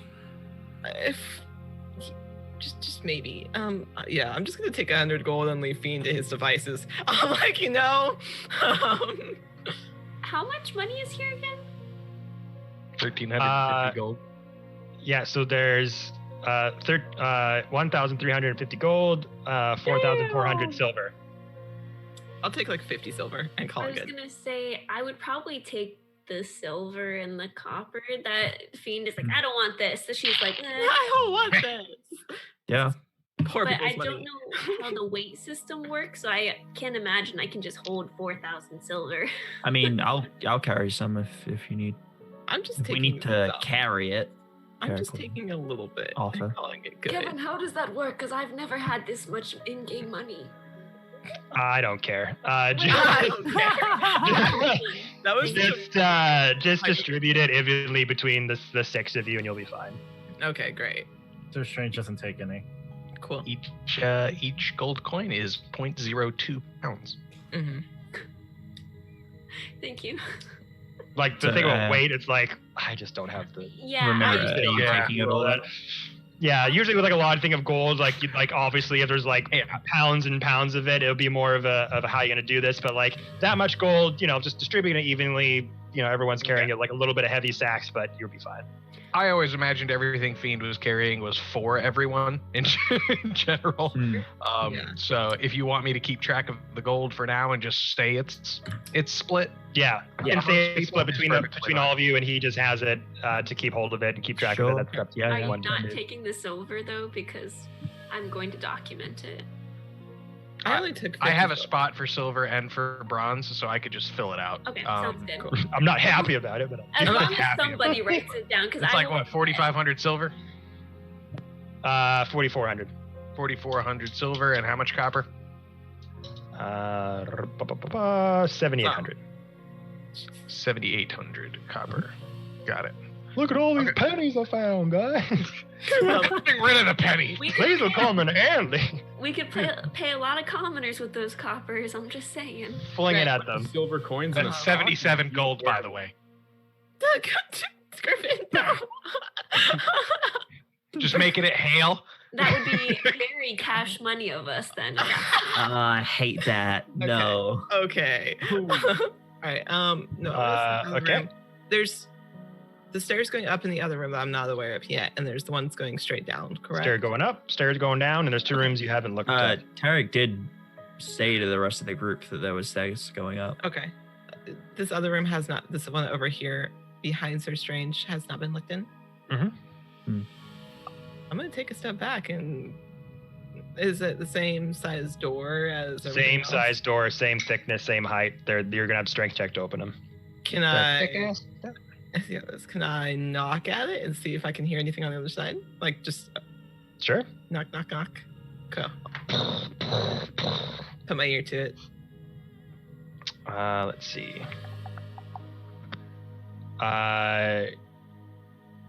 Wait for a minute. Make a perception check. Okay. Oh, that's not bad. That is a 17 in total. 17. Mm-hmm. Don't hear anything. No rumblings, no heavy stomps, no scratchings. Hmm. No, I'm kidding. Yeah, right. I would have laughed so hard. But no, you don't hear anything on the other side. I'm gonna. I guess I'll call down to. Let's see, because Sir Strange and Toon and Tarek are still in the hallway with me, correct? Yeah. Is that all correct? Okay, I'm gonna note to them. There's this door. I don't hear anything. Are we opening it? Are we leaving it? I'll help you open it. I am not strong. That is So the that's- worst Mulan song on that soundtrack. Just wanna say. Agreed. Not very inspirational at all. That was wonderful. I'm not strong. I'm not strong. Question, Kev. Is this fortress quite literally made of ice, or is it stone that's just like icy looking? Make a perception check. Or investigation, I should say. You're kind of looking down more heavily at it. As a druid, I pride myself in my ability to determine what is ice and what is stone. So hopefully this goes well. As a circle of the Arctic, you can do that. Farrell is just like, this is Circle of the Arctic. This is my this is not the moon. Yeah, me, I'm like, this is not the moon. I don't have a bonus to investigation, so it's going to be a straight 12. Yeah, looking down on it, looking down the floors and the walls, you see in it. You can now see kind of inside the walls now because those doors have been cracked off and ripped off. There's no evidence of stone. It does seem to be a pure ice structure. So we can like cantrip move water our way around here. It'll be slow, but realistically, these doors are made of ice. Oh yeah, I can just shape water through them. Yeah. It only takes me 2 actions. That's 10 feet. A fiend-shaped door. So strange. So I want to relay that information to the party and just be like, companions, this is no simple stone castle you're standing in. That door before you is made of pure ice. Could be other means of getting through it.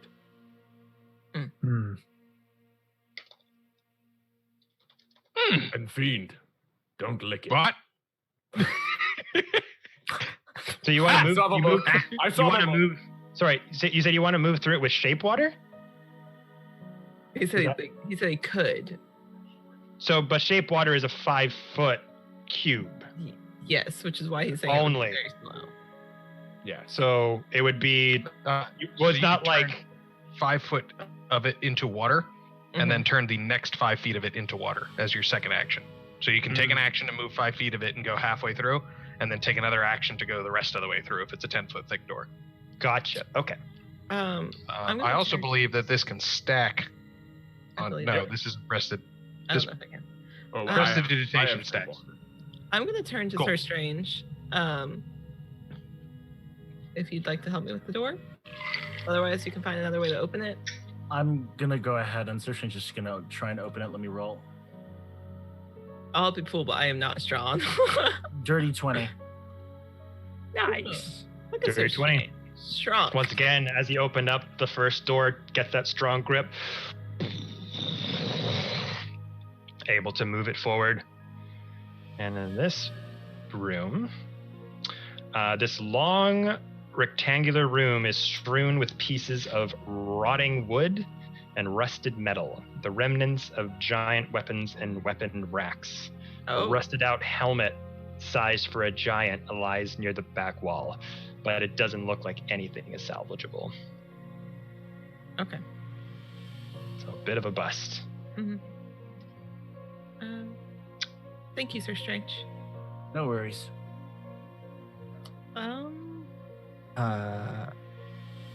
There's this single door by me, right, Kevin? That's some like. Can I use? Is this a smaller door since it's a single? Looks like not like one of those big double doors, or is it? Just there's not two of them. There's just one of them. Okay. So it's still same I'm size, going to attempt to shape water 5 feet, and then. You can shape water, just create a hole and then kind of look inside. Yeah. Create a 5 foot hole. So like essentially a regular a doorway that I'd have to lean down into. You see this thickness of water just start to immediately go into shape water as it slowly melts down in a rapid succession. You look inside, the light from the summer star illuminating inside, kind of like a little beam of a circle of light going inside this dark space. Nothing. You kind of go inside and you see little coins, little tiny bits of coin here and there, but nothing inside. Looks like this might have been where the treasure was placed at one point, but you don't see anything of significance. Moving on, nothing of significance here. There's the one room left, correct? Yeah, Tarek's gonna attempt to open that. All right, strength check. Aha! That is a 4. Benjamin, no. Plus 2. 6. Still just your feet going against the icy floor and not able to make it. Do you need help? Yes, that'd be much appreciated. Strange is my favorite Thembo. I will open the door now. That's Thembo. Okay. Can I walk over and help? So you could roll yourself, or you could give him another chance to roll, because he just rolled once. Let me redeem myself, so Strange. Please. The I dramatic. will open this door. Look, I'm just dummy thick. I understand my place in the world. You do you. I'll help you however you want me to help. I'm gonna roll again. All right. Advantage. That's another 4, so I'm glad I have advantage. What? Natural 20. Yeah, but you got too many of those, so you probably want to re-roll that. right? sure. Gotta re-roll it, bud. You gotta re-roll it. I don't know what happened with that. That was my brain. As So Turk is 22. opening it- Okay. Strange. As Turk is opening, I'm like, put your butt into it like this, and I'm doing like yes, like that. There we go. Doing tacits clanking like What? Your back, not your knees. Why is Strange throwing it back? I don't know. It's my oath. I didn't think you were an oath of throwing it back. That's a different character. Who Shows may mine. appear one day. Shows I know. But yeah, so Tarek, you kind of go and you're like, how did you, like, why did you open this? He's like, no, go put your back into it, like, put on your butt, and like, you just like get it in. You're like, oh, okay, you kind of mimic it, and then Farrell's surprisingly like works. It gives you this weird leverage from your legs that you're able to put through to your arms, suddenly opening up this massive icy door. Nice. What do I see? What do your elf eyes see? My tiefling eyes. So in here, frost 38 covers, frost covers a bloated trestle table that stands amid rotting barrels and casks in the middle of what used to be a kitchen. Storage racks along the walls have collapsed into piles of rotted timber along with the jugs, tankards, and drinking horns that once rested on them. Roasting spit lined with icicles is mounted above a 10-foot diameter iron brazier coated with rime and situated near the back wall. So there's kind of nothing. Nothing seems to be of value remaining, unfortunately. The jugs, tankards, and drinking horns are all kind of cracked or otherwise damaged. The barrels and casks are pretty much empty and fall apart pretty easily. Can I go inside and check if there's a wooden spoon? Sure can. Oh no. It is taking everything in my power. I swear. Okay. Can I Move your guy up there. Yeah, I'm gonna move. I'm gonna go. Do where am? Oh wow, I'm far away. Hold on, you guys. You're in the hall with me. Yes, I'm here for the spoon. So you're specifically looking for the spoon? I'm looking for a spoon because somewhere in my mind it's just like strange spoon, and I'm like, yes, I will Past look the for thoughts spoon. of Sugar Bear. Past- Spoon. yes, spoon. Make a investigation check. Shade. Oh no, perception. Sorry, perception. You're looking around. Okay. Wait. Perception. Investigation or perception? Perception. Okay. Let me do. Just glancing inside the room, looking for the spoon. Okay. 16. 16. So amongst all the busted up casks of ale and tankards, you do see off the other end of the table a spoon-like object with ice crystals kind of dangling off of it off the corner of the table. I grab it. Oh no.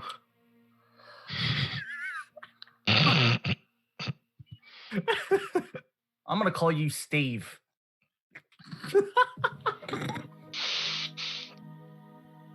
I'm gonna tuck it into my cuirass. All right. Oh, And Steve. now we look for Sugar Bear. I'm not gonna let us leave that alchemy jug behind because that could be monies. They are like 12 pounds, just so you know. Sorry, Toon. Yeah, so I'm still in the treasury room area, right? And there was that ice sculpture of Thrym. Mm-hmm. Okay. So Toon's taking a moment. He's sort of standing by that. The fire of his anger at seeing one of the frost giants has not completely faded out yet. And I finished doing damage on my spell. I did an extra 132 fire damage to the dead frost giant.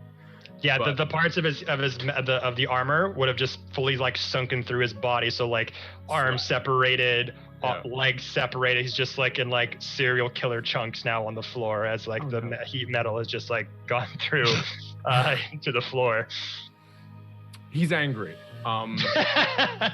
And staring at this sort of embodiment of the frost giant god, who himself looks like one of the frost giants, he's going to use the cantrip, create water, to basically change it from ice into water, and he's gonna sort of just have an aside to himself, thinking about his uncle, who he spoke to recently, who was killed by a frost giant, and he's just gonna intone, "Forbearance is weakness.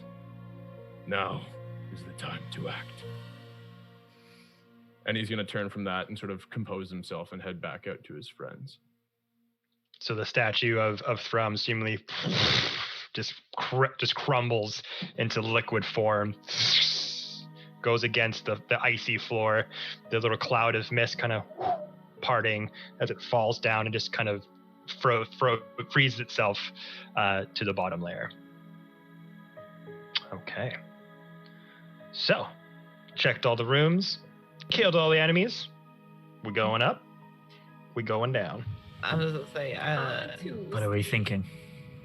We have the choice to go either way. I don't think a Frostman's throne room is going to be in the dungeon, so I doubt it's down. No. Do we wish to explore further? I mean, as Fiend said, we may not have the option to come down until the job is done, if that's our goal. There was the information at the tomb. I don't know where that's located.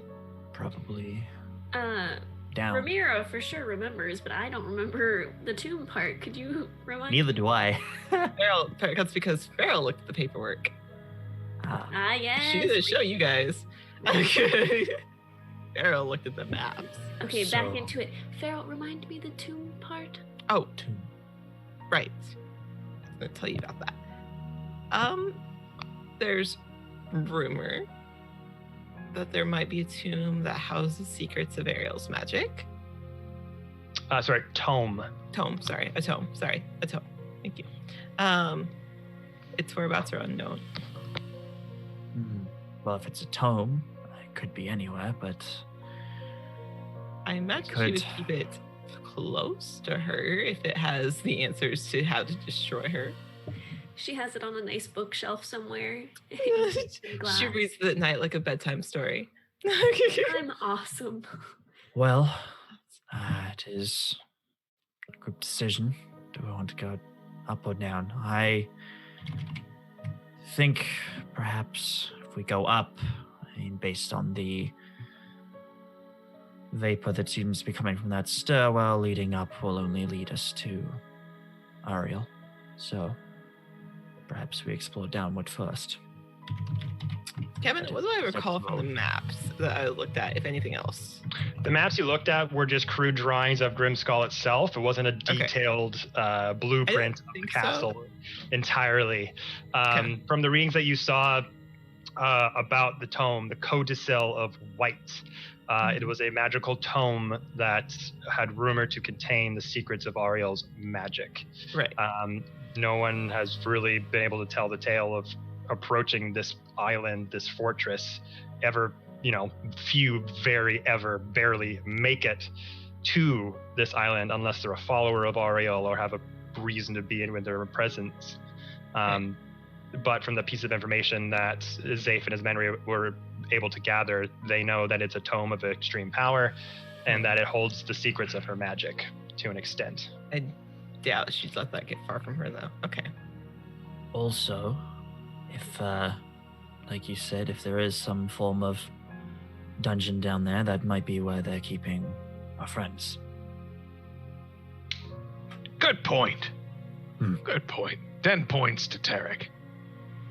Are we Point keeping- system? Are we keeping track now? Gryffindor. I've always been keeping track. Oh. How many points do I have total? 11. In my book, you have I 23. won before this. How many does Farrell have? The 32. To be What? fair, I have been forgetting to count until now for you. What? I'm winning. All right, let's go. Let's go I down. believe it is a woke thing. It is a woke thing. Everything's a woke thing. I Okay. am fine with going down. Down it is. Look to Toon Sir Strange for input. Seeing as this body of this frost giant is now in pieces in pure Cerecorn fashion, kind of checking on Toon, getting his thoughts. He seems like he's composed, like actively, and definitely on the surface, like composed and resolute. Insight check.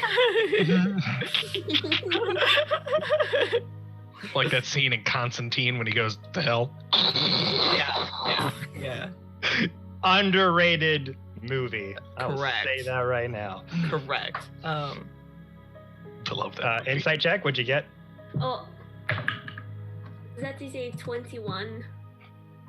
Tune. Do you want to see what's going on, or Griffin has the same face I did when he did that to me of just. well, he can always try to bad. deceive her if he doesn't want her to He see. wouldn't really try to deceive Ramira at all.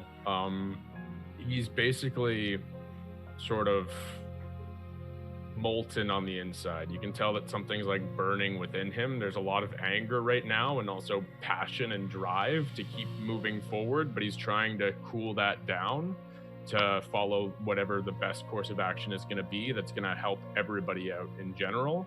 But right now there is like something within him that is just like pushing him to the edge of rational thinking and processing.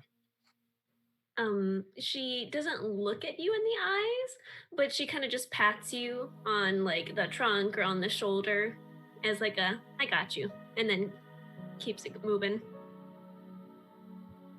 Beautiful. And he's also just positioned right beside Fiend, like sort of with like his hand sort of out and on his shoulder, like taking in what he's looking at and observing.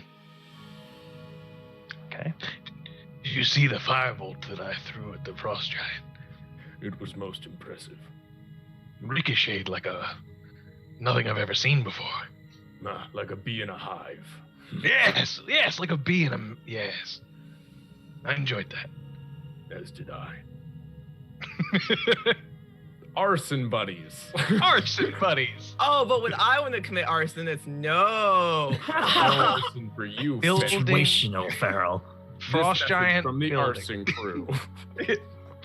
Going down the steps, do you have a marching order? Who's going Tarek. first? Tarek with his special eyes. Sure. I'll go first. I'll go second with the special orb. Have the hammer out. Special eyes, special orb. Special eyes. I will accompany Strange in the rear. Okay. I am where I'm at. Perfect. That would put me in kind of the middle-ish. So we go Tarek, Toon up front, Ramira and Farrell in the middle, and Yep. Fiend and Strange at the back. Yep. Okay. Yeah. We will adjust, if you will adjust your roll 20 maps to go diagonally, sort of northeast. This will take you to the bottom layer of Grimskull. So if I reveal the middle part of this map here, Ow. Just moving. Is the bottom right a legend? Like, is that like floor 1, floor 2, floor 3? Yes. Like on a Final Fantasy map? Yeah. Probably. I've been playing too much video games for the first time in a while, and I just had the urge to auto-save my progress. That's how nervous I am right now to die. I'm like, I gotta save it. Honestly, does that count? Can we put a flag here that if we die, we respawn back here? That's Yes, how that please. works, right? Yes, Can I do 100%. that? I would like that as a magic item. Can we do that?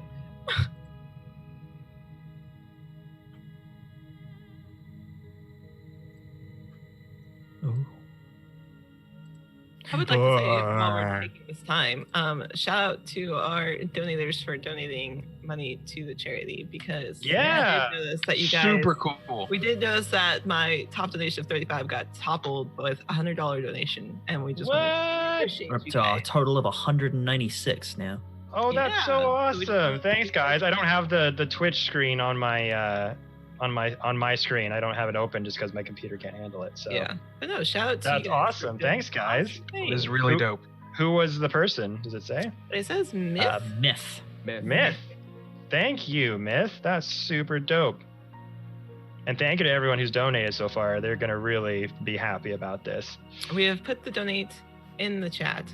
So our lovely tech Jordy Rose has put the donate link in the chat if anybody else would like to donate this evening. Okay. I saw Fiend wearing a fanny pack in one of the comments. I definitely would have went and got a fanny pack for $100 donation. They were saying that Fiend has a bag of holding fanny pack. Ah, Quick, I like think bunny. it's hilarious. So as you all no. descend down the ice stairs, if you put your maps over to the Cool. We love up it. and over, you start to descend down these ice steps, and with the summer star illuminating very brightly all these dark corridors, start to go down. And as you go down the staircase, as it descends, it goes into a vaulted chamber around a 9-foot high railing of sculpted ice hugs that the staircase as it descends to the chamber floor, which like stairs is smooth and gleaming. And as you go down those final steps, Tark, you being in the lead, you kind of see this massive open sort of ice rink-like structure. You notice in the middle of that floor a walrus as big as an elephant. Oh no. And it is just So it's having a really fun exciting. time rolling around, sliding on the ice, paying very little heed to your presence. And as you kind of come down those final steps, it's just like just spinning around, like moving itself to and fro, then kind of slows down and kind of rolls over from one side as it's on its back to you, goes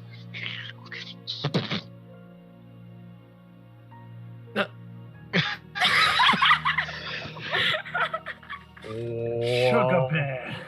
Well, hello there, stranger. Oh my god, it speaks oh common. shit, it talks. And that's where we're gonna take a break. So, Dude, I found you a mount. Okay. that is where we're gonna take our break, everybody, super quick. Thank you all so much for everyone who donated. Zane Zalan, thank you for being a patron of the Dicecream Patreon. Super appreciate it, my dude. Showing awesome support there. Thank you so much, my friend. But yeah, we're gonna take a quick break, maybe like 10 minutes or so, because there's a whole lot more game to come, everyone. So don't go anywhere. We'll refill the drink, stretch the legs, and we'll be right back.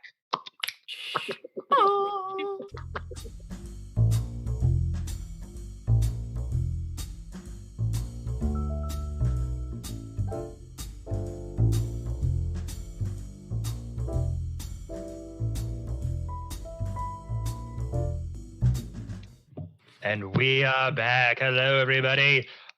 So thank you guys all so much for your amazing donations. This is crazy. We busted through our first goal of 250, like the frost giant breaking down that ice door. So I'm just gonna do a little shout out. Thank you to everybody. Shadow 55. Thank you. Myth $100 donation. Thank you. Anonymous, $36. Thank you. Anonymous, $20. Thank you. Vespira, $5. Thank you. Ivy, $35. Thank you so much. And Griffin, $20. Thank you. You're all amazing, awesome people. They will be so stoked on this for sure. Thank you guys. And again, no donation is too small. We appreciate anything you're able to give. So thank you. All right.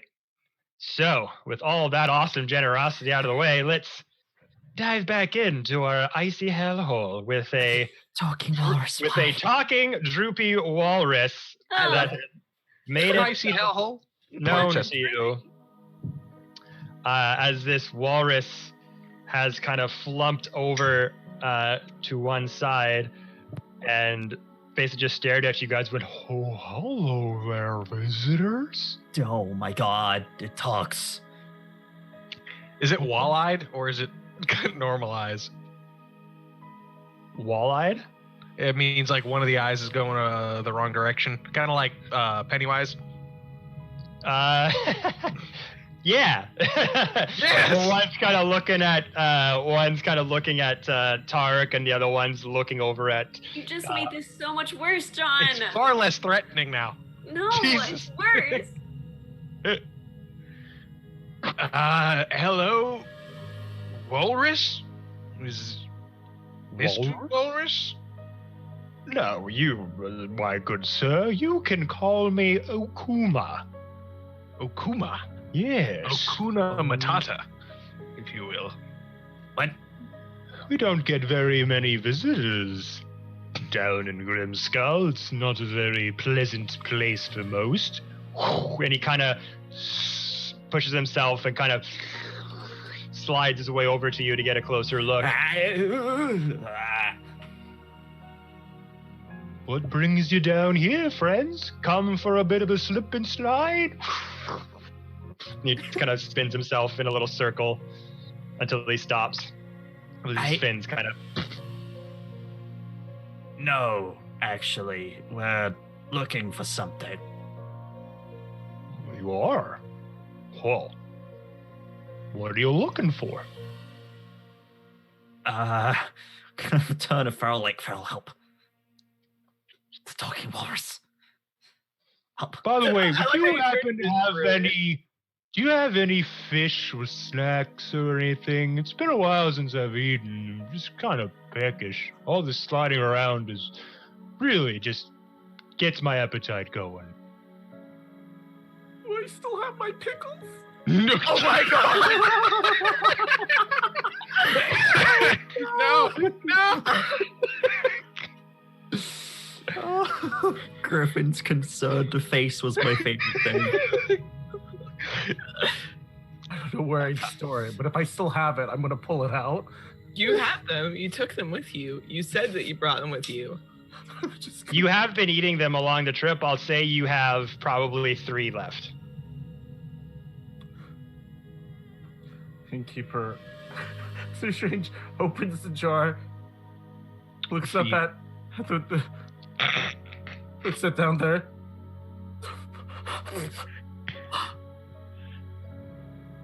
They're magical pickles? Would you like? They're struggling. They're selfish. Their paladin abilities that's holding them back. They want to be selfish, but they're like, here, take as much as you like. Barrel's going over. We'll get you more later. So strange, I know how much you appreciate your pickles. I have some dried rations in my bag if you'd like to keep those. It's okay. Mr. Fiend just starts hysterically laughing because he knows what's going to happen to this walrus if he eats pickles. Barrel's like, Fiend, shit. Is it wise for... It's fine. He treated us friendly, so I'll treat him friendly. Also, they are magical. You may not be a walrus, but you'll still be a Kuma. I'm not a big pickle fan, to be honest. But thank you. Appreciate it.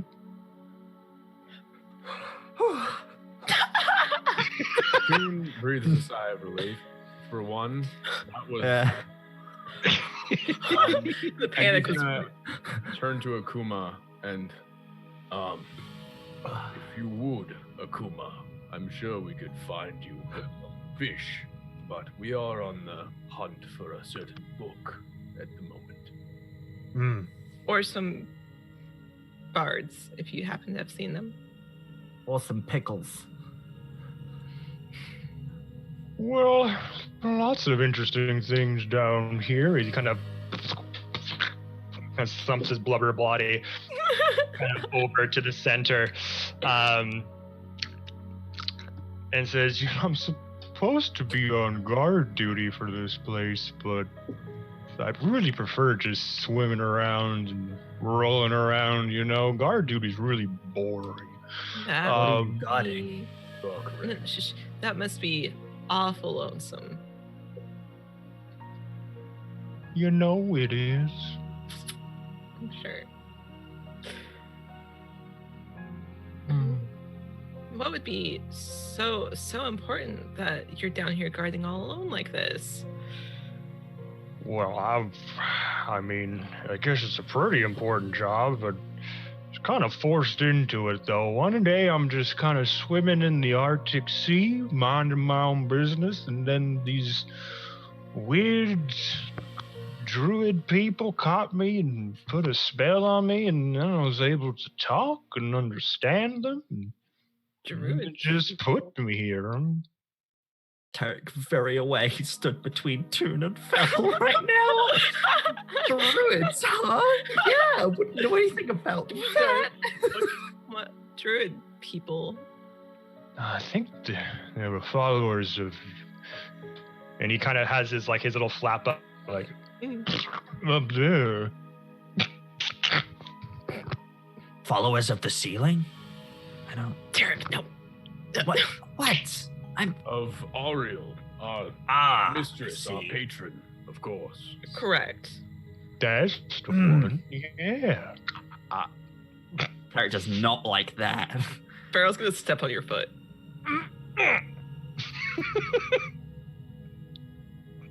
What are you here to find, friends? Well, the codicil of white is desired by Ariel, as it were. She wishes to peruse the manuscript. Oh. Well, he kind of blubberily rolls over to one side. The tunnel to the north, sort of ends before the tomb. Wait. The tunnel to the south leads to the vault. That's where the servants go.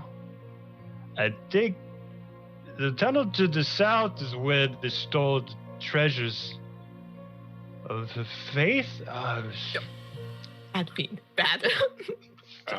Only badly now. Perhaps a quick rundown of what is at the end of each tunnel could be of assistance here. Oh, okay, yeah. Follow me. And he just kind of sort of crawls his way, as he's kind of staying here in front of you, kind of crawls his way over to this part. Okay, great. And says the tunnel to the north. The north ends before the tomb of the Frost Giant Queen. She died before the Frost Maiden took over the island. Okay. Can I just look down there and see what I can see? It's like peeking around. Special eyes. Special eyes of 120 feet. I'm sneaking around right now. To the door to the hallway to the north? Yeah. And then just peek around and look. I would like to petition to make this walrus our mascot. So leading down there, Tarek, as you're kind of looking down that hallway, there is a door, very similar to the ones that you've seen at the end of that first room. But the passageway seems to lead into an anvil sort of shaped room with a door set into the far wall. And flanking the door are bas reliefs of two female frost giants holding axes. and there's runes carved onto the door's surface. You'd have to kind of see what they look like. Okay. Right. What else was there? There's this one, and what was the rest? Right.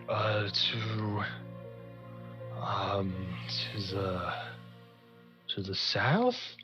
Yeah, right. To the tunnel that leads now swaps his way over to the vault to the south, the vault where the servants of the Frost Maiden stores treasures of their faith and things like that, kind of storeroom. Of course. But it's kind of hard to enter that vault. Is there Hard, how so? Well, you gotta pass one of the 4 tests, of course. Of course. I'm terrible at math. Right, of course. What are the rest of them? Where? What are the rest of the kind of gesturing to the passageways? Where do the rest of them go? There's the test one, there's The east and the Tier west. Oh, no. That's Those- where the druids live.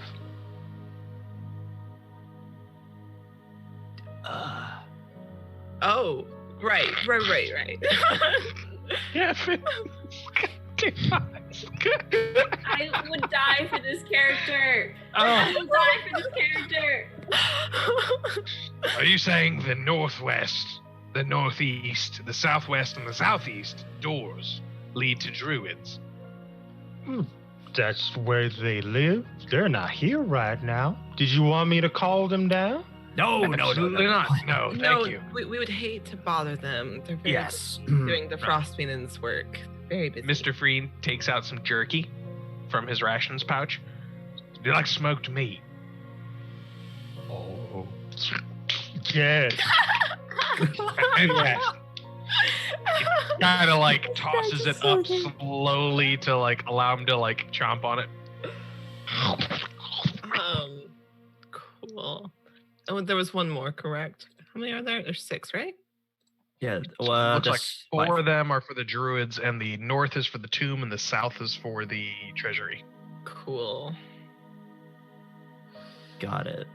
Oh, the tests for the treasury, the vault, within the south chamber, or do we need to complete something somewhere else in order to get into the vault, my newly found blubbery friend? Each test reflects an aspect of the maiden herself, you see.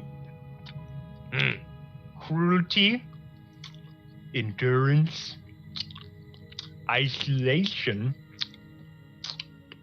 and preservation. Oh, I'd say we have that matched here in this group. The tests lie beyond the 4 doors that lead that way. I, for one, would enjoy going to the south. Anybody else? Well, we. I'm gonna turn to Toon and in Druidic ask, do you know anything about these druids? Subsect, this enclave that follows the Frost Maiden. It is a secret one, and I've not heard of it. Uma, do you know where the Frost Maiden is currently?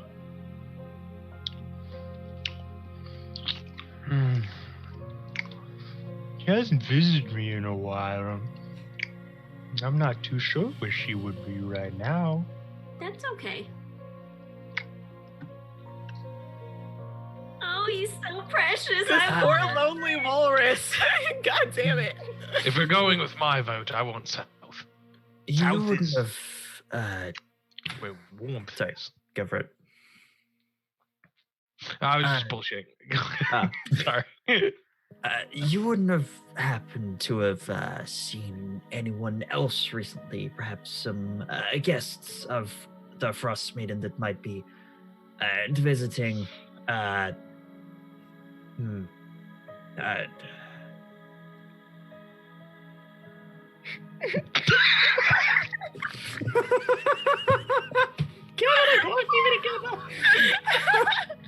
Cameron, this is serious. Kevin said, I'm gonna break you, but not emotionally. Okuma, would you happen to know the difference between a druid and a bard?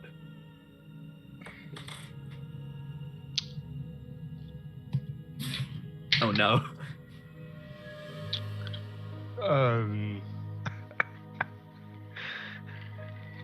One is about nature, and the other sings songs.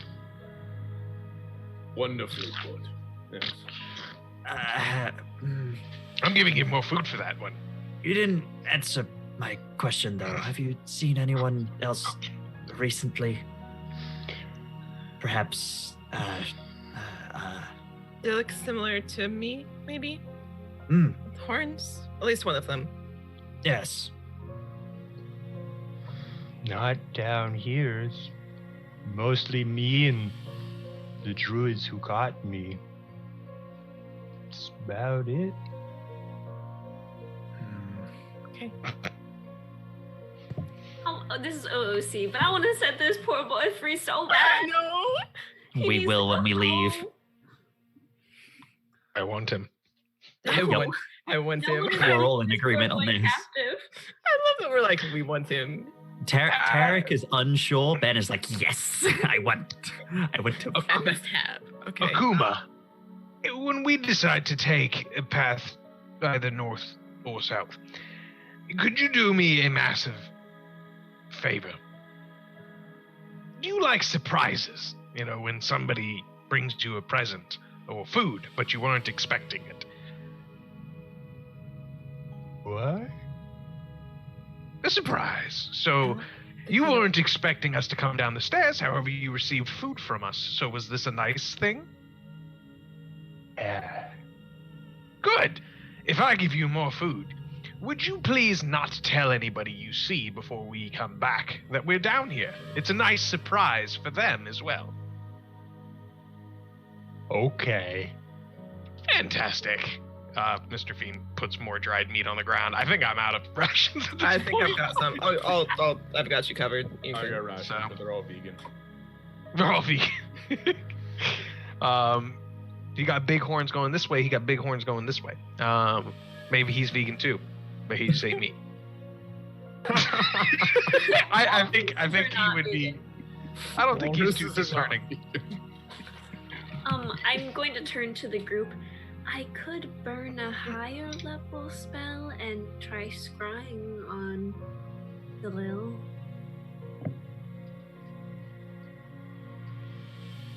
That might be worth it to try and work out where. Shan't Pharaoh. we save that for the top side if we don't find him down here? Suppose. I just figured maybe we could find them a little bit faster if I had eyes on them. But Might be worth it. whatever you all think. I think it I'm would just be worth afraid to trying. use a higher level spell in a moment of unrest. I agree. I Get gotta it, turn Ben. to Akuma. Can I pet you, Akuma?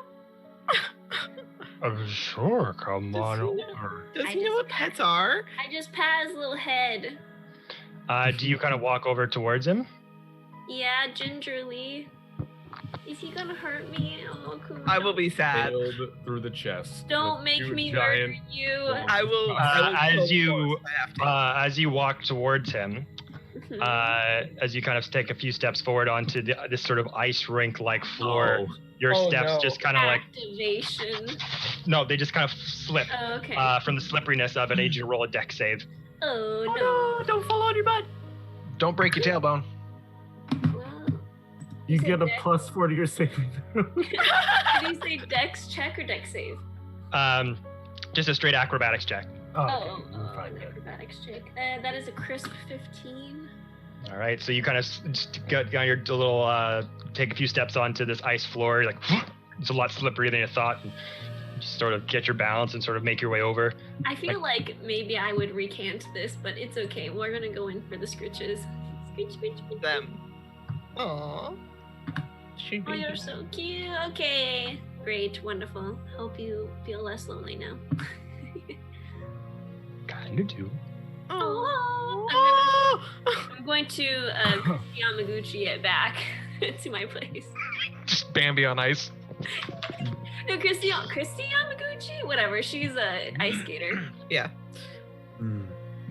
Where are we going? Well, With my vote. I know where your vote is, Fiend. we should perhaps learn where Salil is first. I mean, how does your scrying spell work? What do you see? Well, I'm glad you asked, Benjamin, because I don't scrying. It's a high level spell. That's my only worry. Ben is knows. Yeah. Oh, that's it- like Benjamin. Tarek does not. Yeah, basically what happens is I can search for somebody in my mind's eye, and from there I can kind of see the basics of what's happening in the immediate area.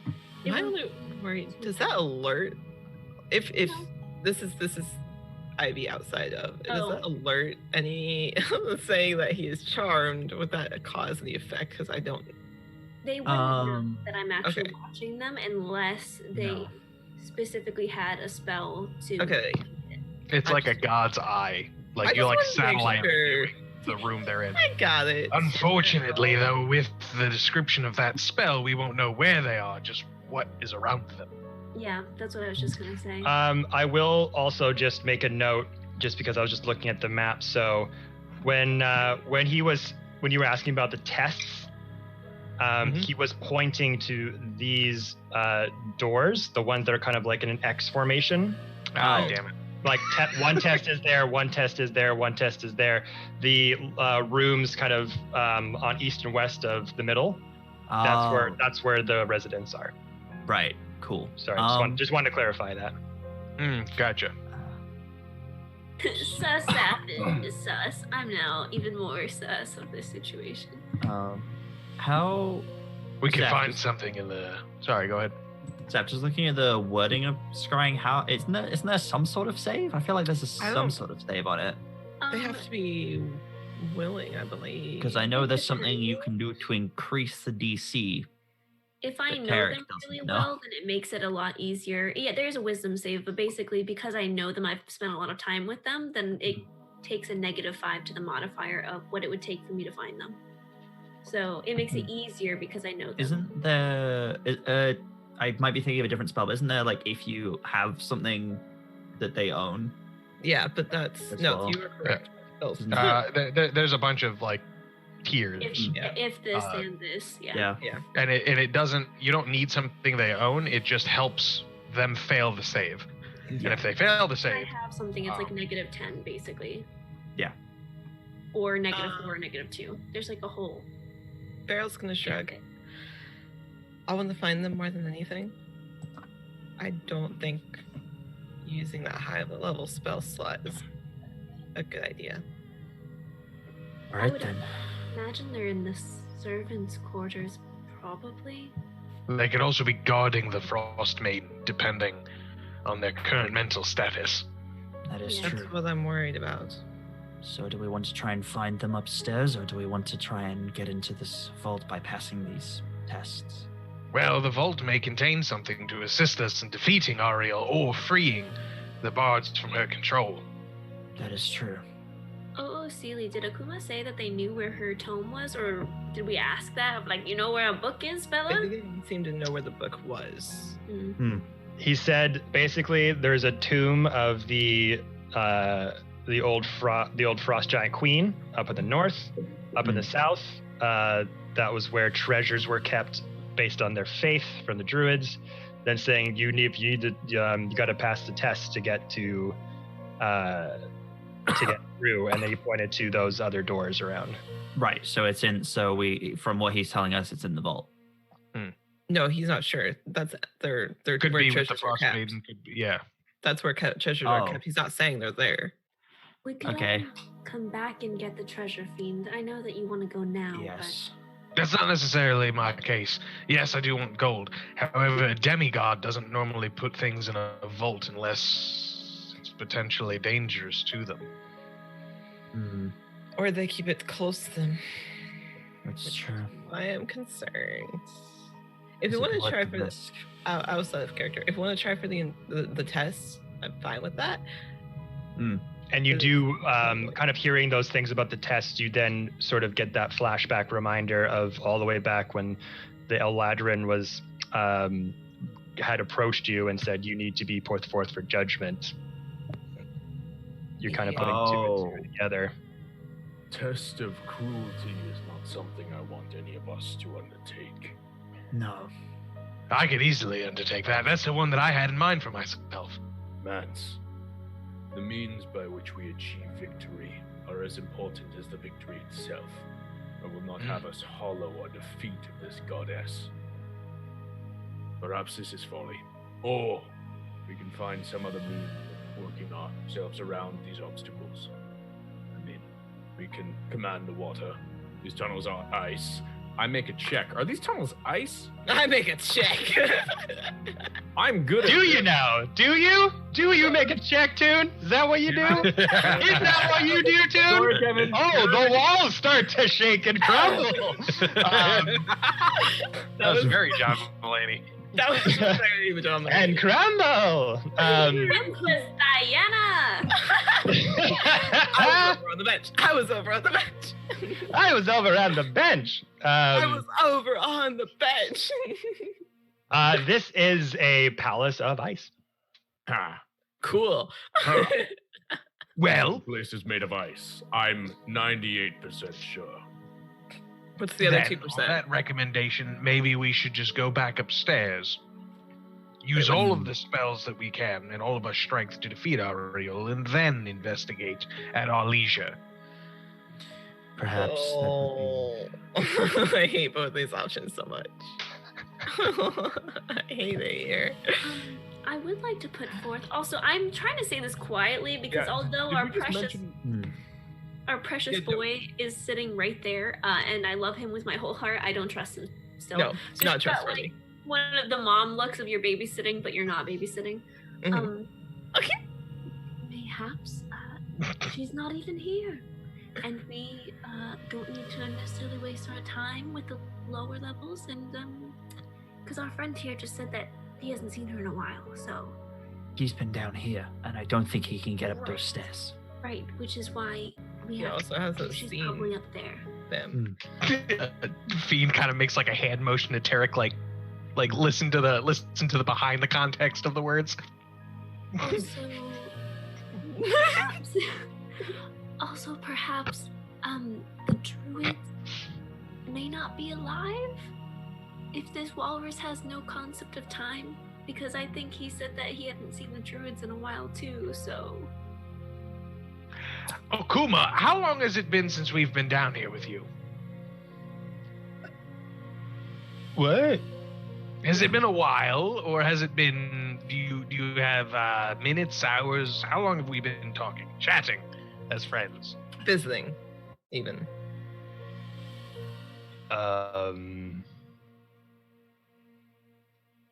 What's time?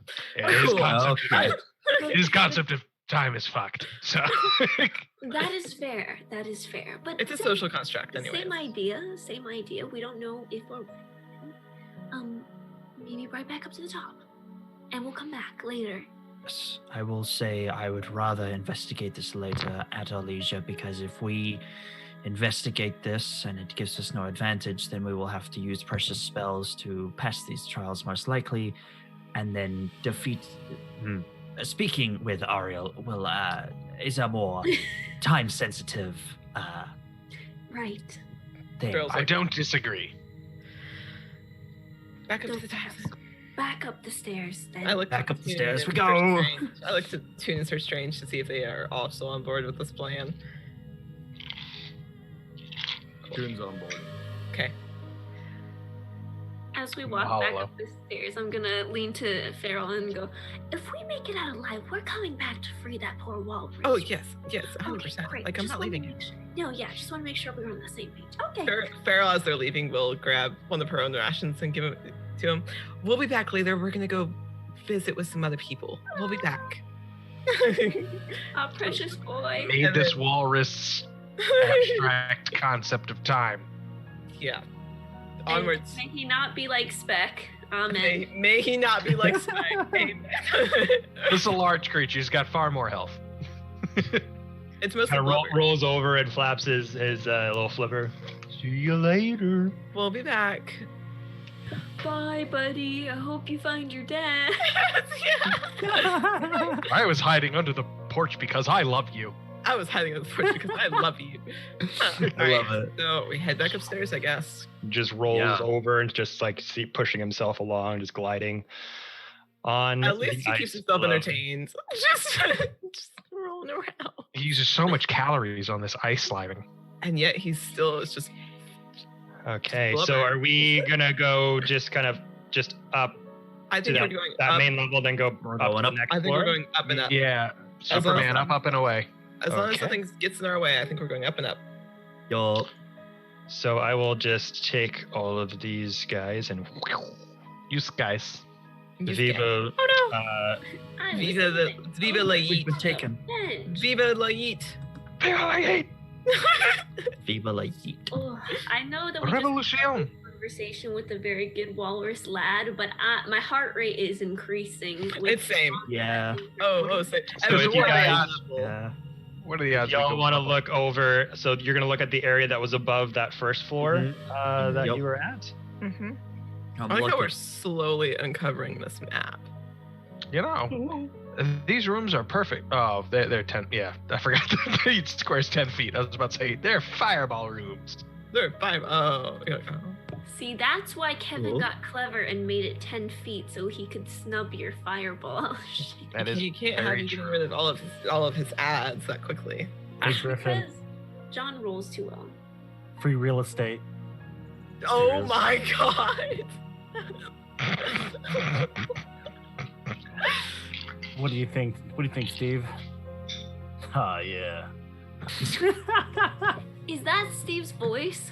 Oh yeah. No, this is Steve's voice. What are you doing?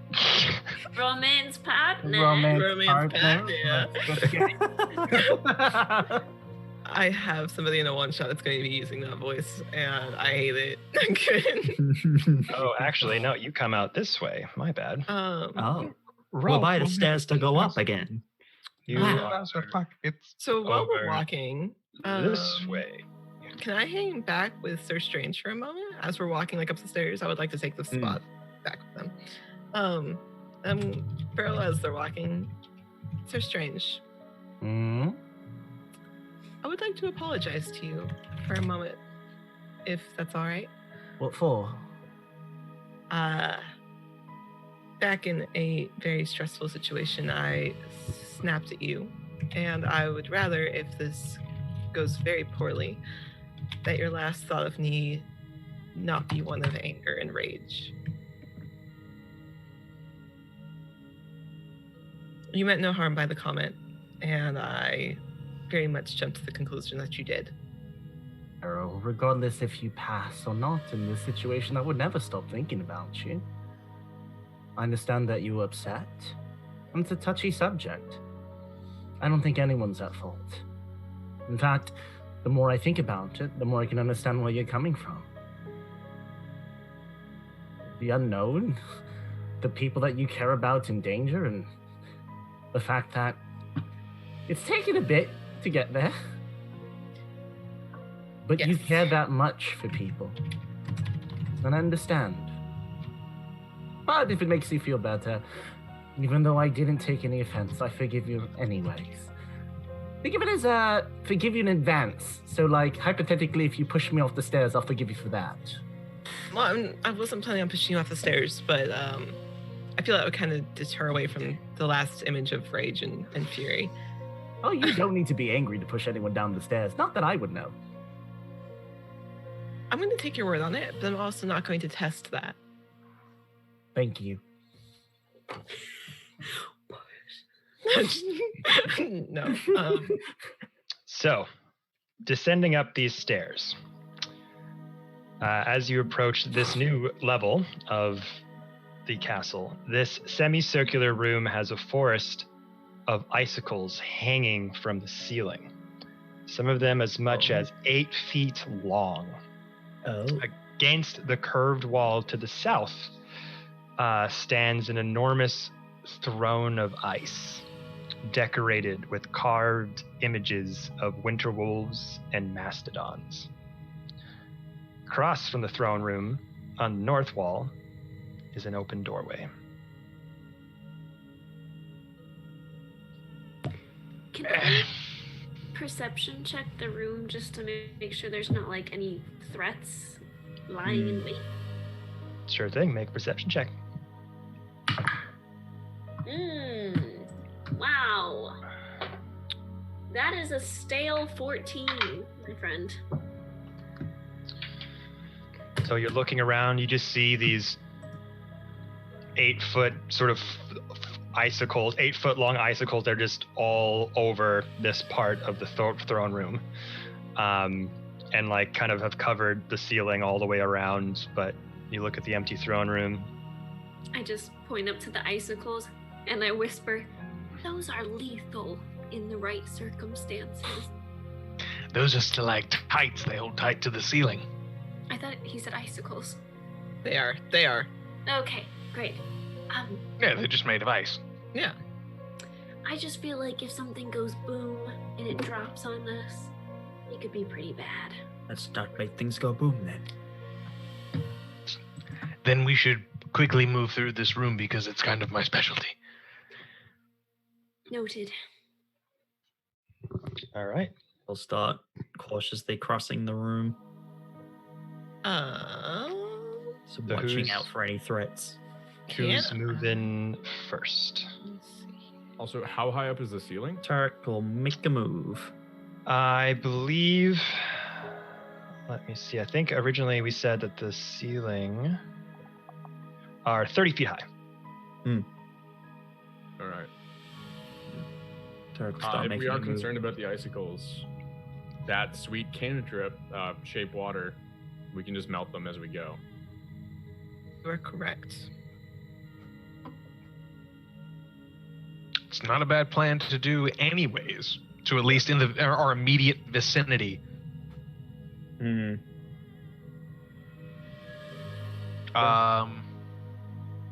So you want to go and start like melting the icicles as you're kind of walking around? Yeah. Yeah. Just slowly. Just Toon would be doing that and casting shape water up towards the icicles and just turning them to liquid and having them like drip away. Same with Mr. Fiend. And you said there's an open doorway. Yeah, Tarek's moving towards that open doorway currently. Up there. So as you are all kind of moving towards this area along the into that part of the room, and Toon and Fiend, you're like melting all the icicles as you go forward. Correct. All right. As you are doing that, My stress is so high. It's a great music moment. you notice Oh, there it is. There it is. Yeah. as you start melting some of the icicles, big huge buckets of water just kind of fall down and freeze on the floor instantly. So then Fiend, Toon, as you go over,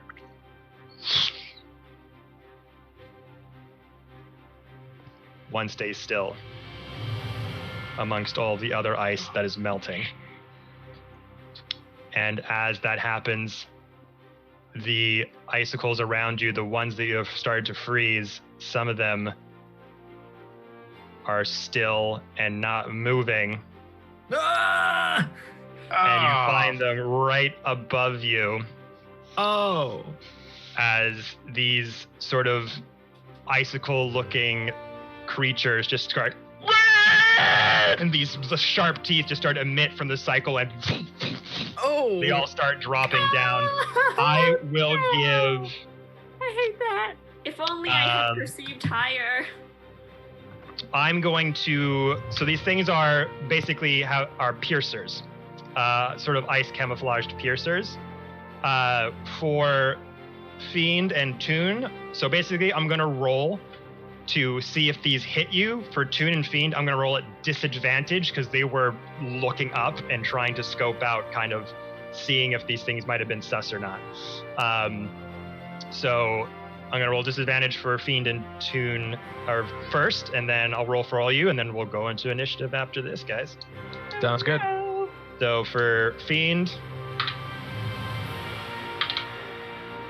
that was a natural 12, so that's 15. Nope. 17. Nope. And for Toon, 3, so that'll miss as well. So those two drop down onto you, but they miss you, Toon. So I'm just gonna move you over here. Just put that kind of over there. As it misses, it kind of scuttles over to the side. And these ones will be one for Tarek. Let's see. That is a 14. Does not hit. Does not hit. For Ramira, it's a natural 19. That's 22 to hit. You got me. Yeah, got me. And then Feral, Yep. that's an 18 to hit. Yeah, that hits. And Sir Strange, natural 20. Oh, That hits. So that's a 23 altogether. So that'll be double damage for Sir Strange. So for Ivy and Ramira, this is going to be 3d6 piercing plus 3d6 cold. Ooh, that's spicy. cool. We love that. Oh. I need a soundboard with like the anime sounds. Or just a Fire Emblem soundboard. So this one will be for you, Ramira. So this one is 15 piercing damage plus 8 points of cold. Oh, okay, cool. For Feral, Mm-hmm. this will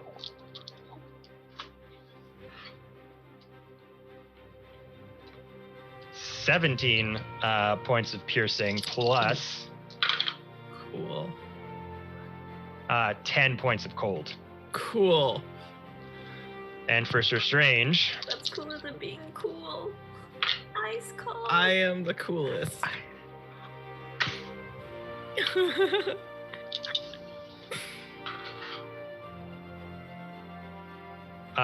Sir Strange, because this damage is going to be doubled, you take 20 points of piercing plus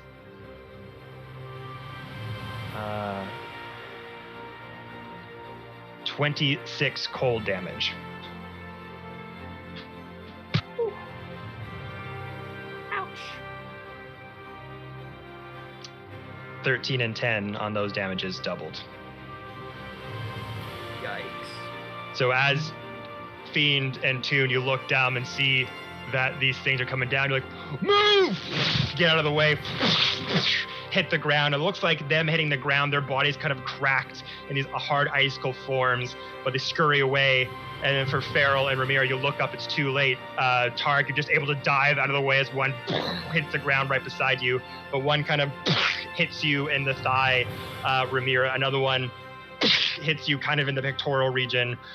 Feral, get it off you. But Sir Strange, this one hits you like right in the back of the neck. It's able to kind of pierce right in the back where your thick paladin armor is and miss your helmet and just hits you in the back of the neck. And it's able to kind of like its legs like grapple around your neck and sinks its pointy abdomen farther down into your neck. I hate that for you. I did not agree to face huggers or anything similar.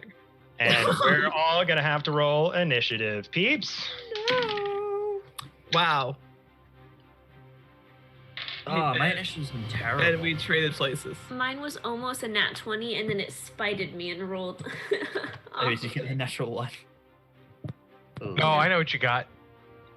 Did you get the same as me, a 2? No. Because it's right next to the 20. Well, I got a technically, 14. Well, it's 16, but yeah. Technically, I got a 3 because it's 1 plus 2, so it's 3. I have a 2 plus 2. It's a 4. Okay, so I'm still last. Cool. Yeah. No worries. No worries. You're I still don't last. like the look on Kevin's face. I would like that noted. No, that was a bad look. Okay. I'm close to last. Everybody should run. I'm gonna fireball. Cool. Thanks for the warning. Hit the deck. 25 to 20. 20 to 15. I got a 15. 15 for Toon. Okay. Oh, 16. Haha. I thought I got a 14, but 16. I was about to say we're in deep shit. I was up We to got a fuck. 15. 15 to 10. 12. Tark 12. Okay. 10 to 5. Wow. Jared? Got I got less than 5, so Okay, Okay, so cool. 5 to 0. 3. 3. 4. 3, 3, and 4. Okay. Cool. So that'll be Fiend. And then that'll be Feral or Sir Strange. Who wants to go first? Sir Strange can. I'm fine with that. I'll go last. Okay. So it's latched onto me, correct? It dug itself into you, and then came off on the ground beside you. Is it still there? It's beside you currently, Yeah, on the I'll ground, let you. crawling about. It's even beside itself. Oh my god. Hey. So Strange is gonna take out their sword and attempt to hit it. So wait, we're gonna roll initiative. We're gonna go through the initiative order Sorry, first. my bad, So, my bad. Oh, you're good. So Ramira, you are first as these weird, creepy icicle-like creatures with beady little legs and little razor-sharp teeth just opening up in these like sort of insect-like icicle bodies. What do you want to do?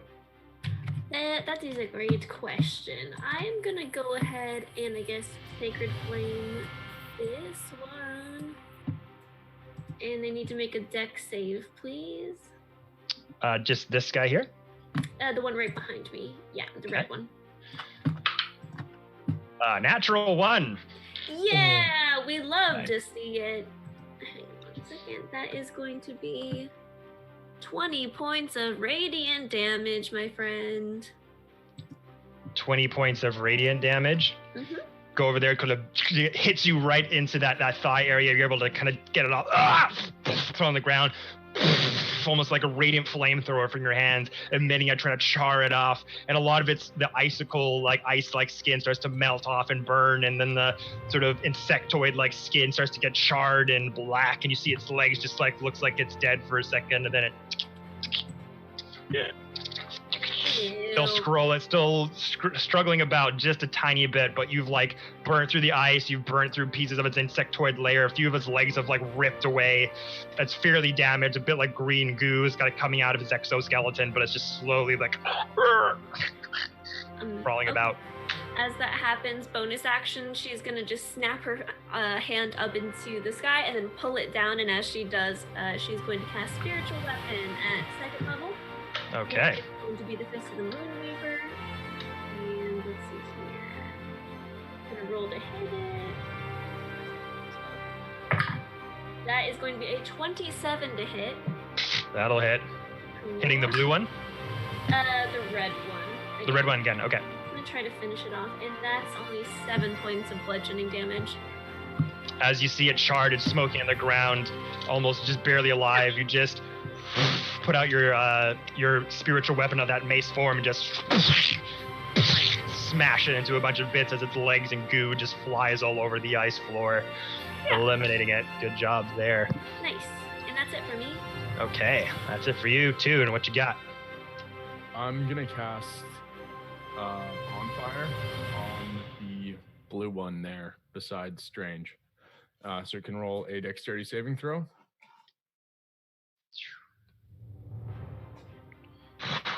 Okay, dex save. That's a 5. Fails. Okay. Then it is going to take 14 points of damage. 14. And knowing certain party members' affinity for Fireball, I am going to also move over to where the spiritual weapon is currently. Hang on. Okay, as you kind of like make your way over past these little insectoid things, you're kind of jumping around them, making sure they don't get at your feet. You position yourself over. Once again, that flame kind of frees up your arm, burning away any excess leaves or vines associated with your garments, and that little circular fire goes upwards again. These little squealing noises and cracking comes out from it being flamed from underneath it, but you can still hear it kind of scratching on the ground as it's trying to get away. So not exactly dead yet, but a lot of damage. Anything else? No, that's my turn. Okay, Tarek, what you got? I'm gonna play whack-a-mole. Whack-a-mole! The hammer's just gonna burst into green flame, and I'm gonna hopefully whack this one right here. Yeah. I'm gonna bonk him with the hammer. That is a 22 to hit. That'll hit. Roll damage. Cool. All right. Oops, I have. What's my thing? Right. Cool. That is not great damage.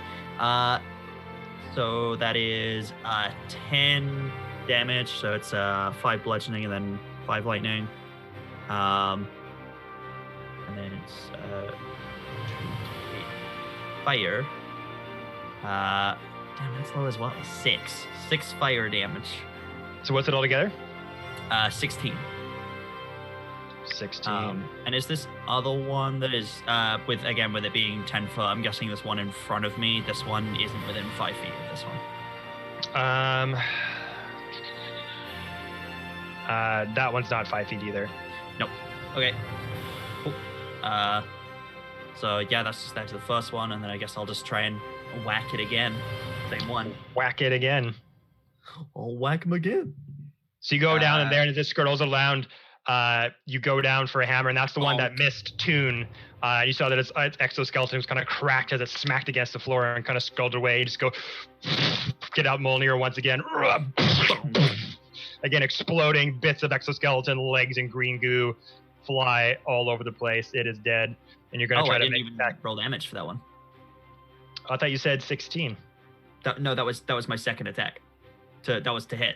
You killed the first one you attacked. Oh yeah, Now you're rolling again no, against sorry. the second one. Yeah. Oh, Yeah. sorry. Yeah, I got confused. That was because I just rolled a 16 for my second attack. For your second attack. Okay, that'll just hit as well, so you can roll damage for that as 2. Cool. Damage. 12. That is 17. Oh, one of those was a 12. Nice. 17 damage. And then plus the 2d8 for the fire is 11. All right, all together. 28 altogether. 28. So yeah, whack-a-mole time. You got that hammer out. Just squish them both, and like there's that thrum, that hum from the metal of Mjolnir echoes throughout the chamber as bits of exoskeleton, ice, and green goo. Like Well, hitting hammer was- faces in a Frost Maiden tower. That's what this hammer was made for, squashing. So, anything else? I mean, I killed 2 of them. That's pretty good. I will Good. just, for now, I'll just remain where I am, kind of Okay. just surveying what is happening. Mr. Fiend. What you gonna do, boy? There are far less of them around me now. You wanted the fireball sadness so in your bad. voice. Sad. Mr. Fiend sticks both of his hands out in front of him and does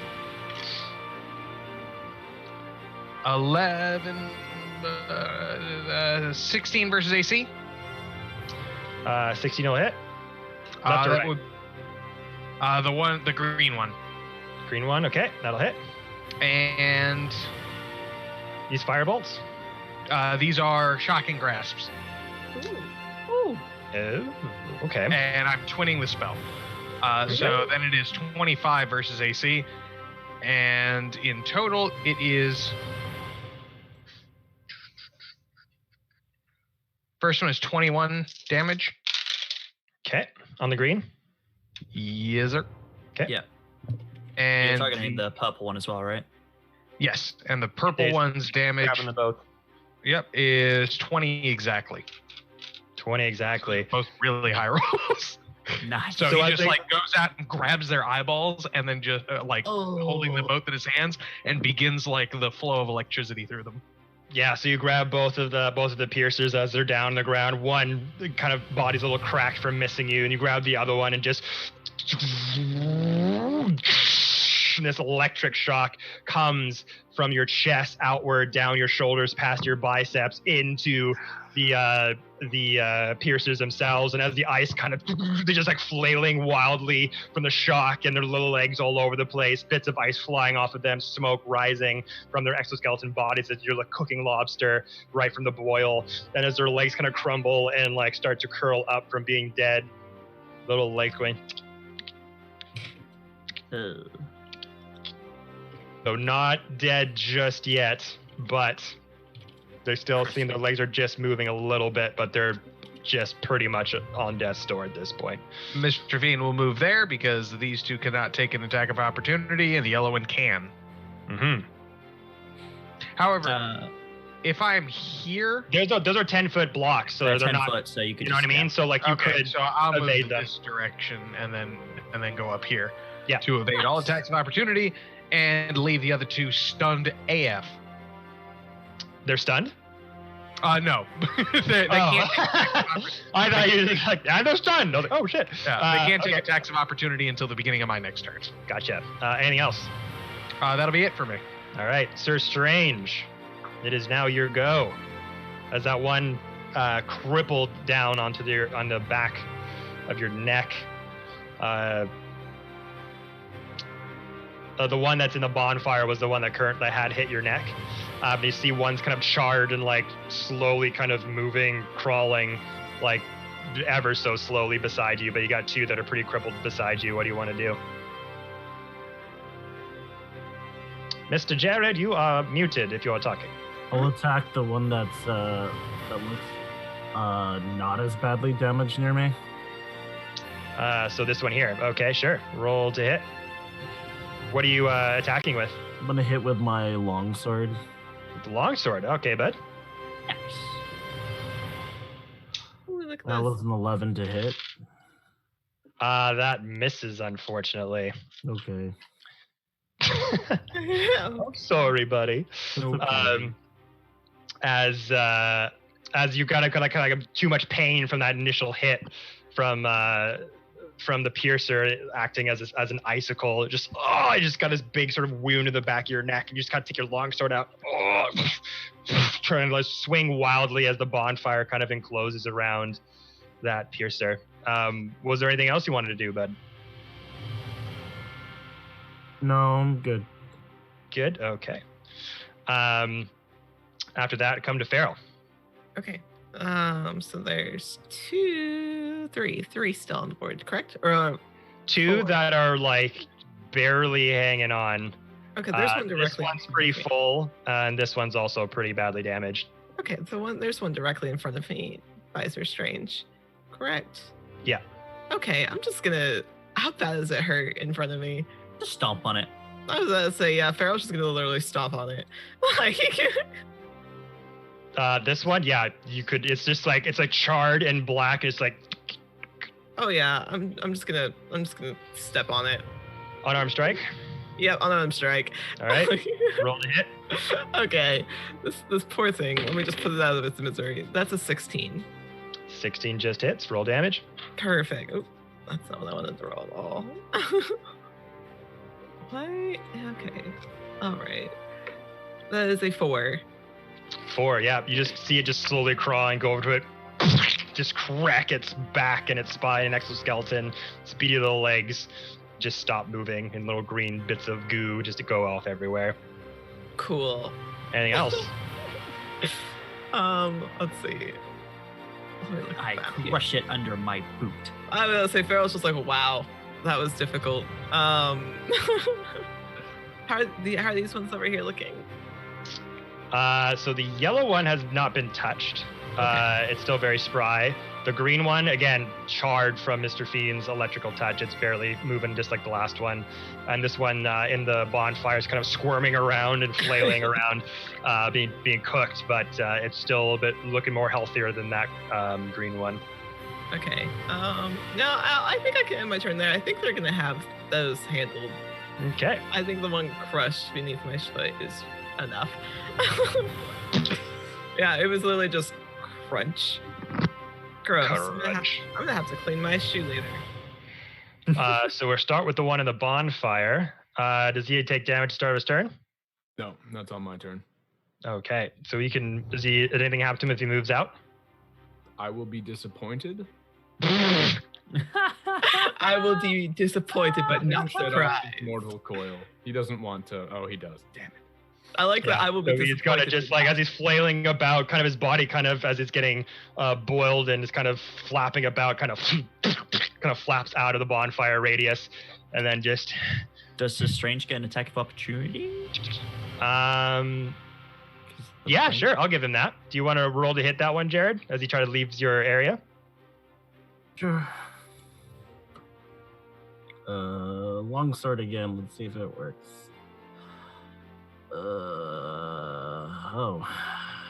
27. Ooh. Yep, that'll definitely hit, my man. Roll damage on that bad boy. Okay. Because I get to hit it twice.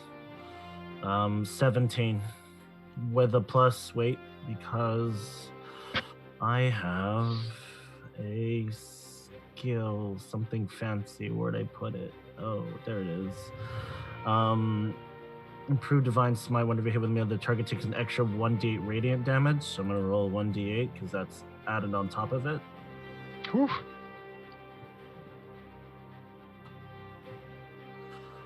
So I do 17 just with my sword, and then 6 radiant damage. So Yeah, as soon as you see it kind of flopping around, being cooked in the fire, and it kind of like is able to lunge itself out of the bonfire, you just like kind of holding your back of your neck with your longsword, you just literally stab it through the air as it was jumping out of the bonfire, and it's just shish kebabs on your longsword. Just struggles for a minute, goes. Nice. Ready to eat. So good job there, my man. And why? We're gonna give it to the walrus. Give it to the walrus. Cuckoo, kachoo. So that one's dead. The green one here, barely on its last legs. It's just gonna see who's closest. Yeah, it's gonna go after Farrell. Just going into survival mode. You watched me crush its brother. Oh, actually, it's interesting. Oh. I don't like that. No, we don't like interesting here. We don't like interesting here. We like interesting when we do interesting. Straightforward. It's not going Yes. to do that. It is going to. What? It's going to run away. It's running out of the room. Oh, It's gonna try. Would I Sorry, get it can only move 5 feet. Say it stays. stop that. It can only move 5 feet. It stays in place. It can't go anywhere. Okay, rock on. My worry is it's gonna try to get back to Frostbane, and then she's gonna see, weird. Those I like were. how 3 of us were like not. We're like, no, it's not. This one can only move 5 feet as well. Tark is kind of behind that wall, so it can't move. So they're stuck there. So up That's rough, after buddy. that is back to Ramira. Rock on. I am going to. Oh wait, I messed up because this is 10. Oh, I can still hit it. Heyo. Yeah.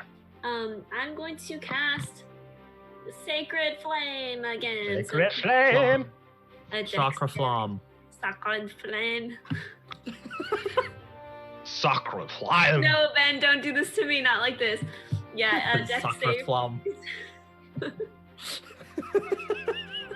Ben. Y'all killing me. Doctorate like flambe.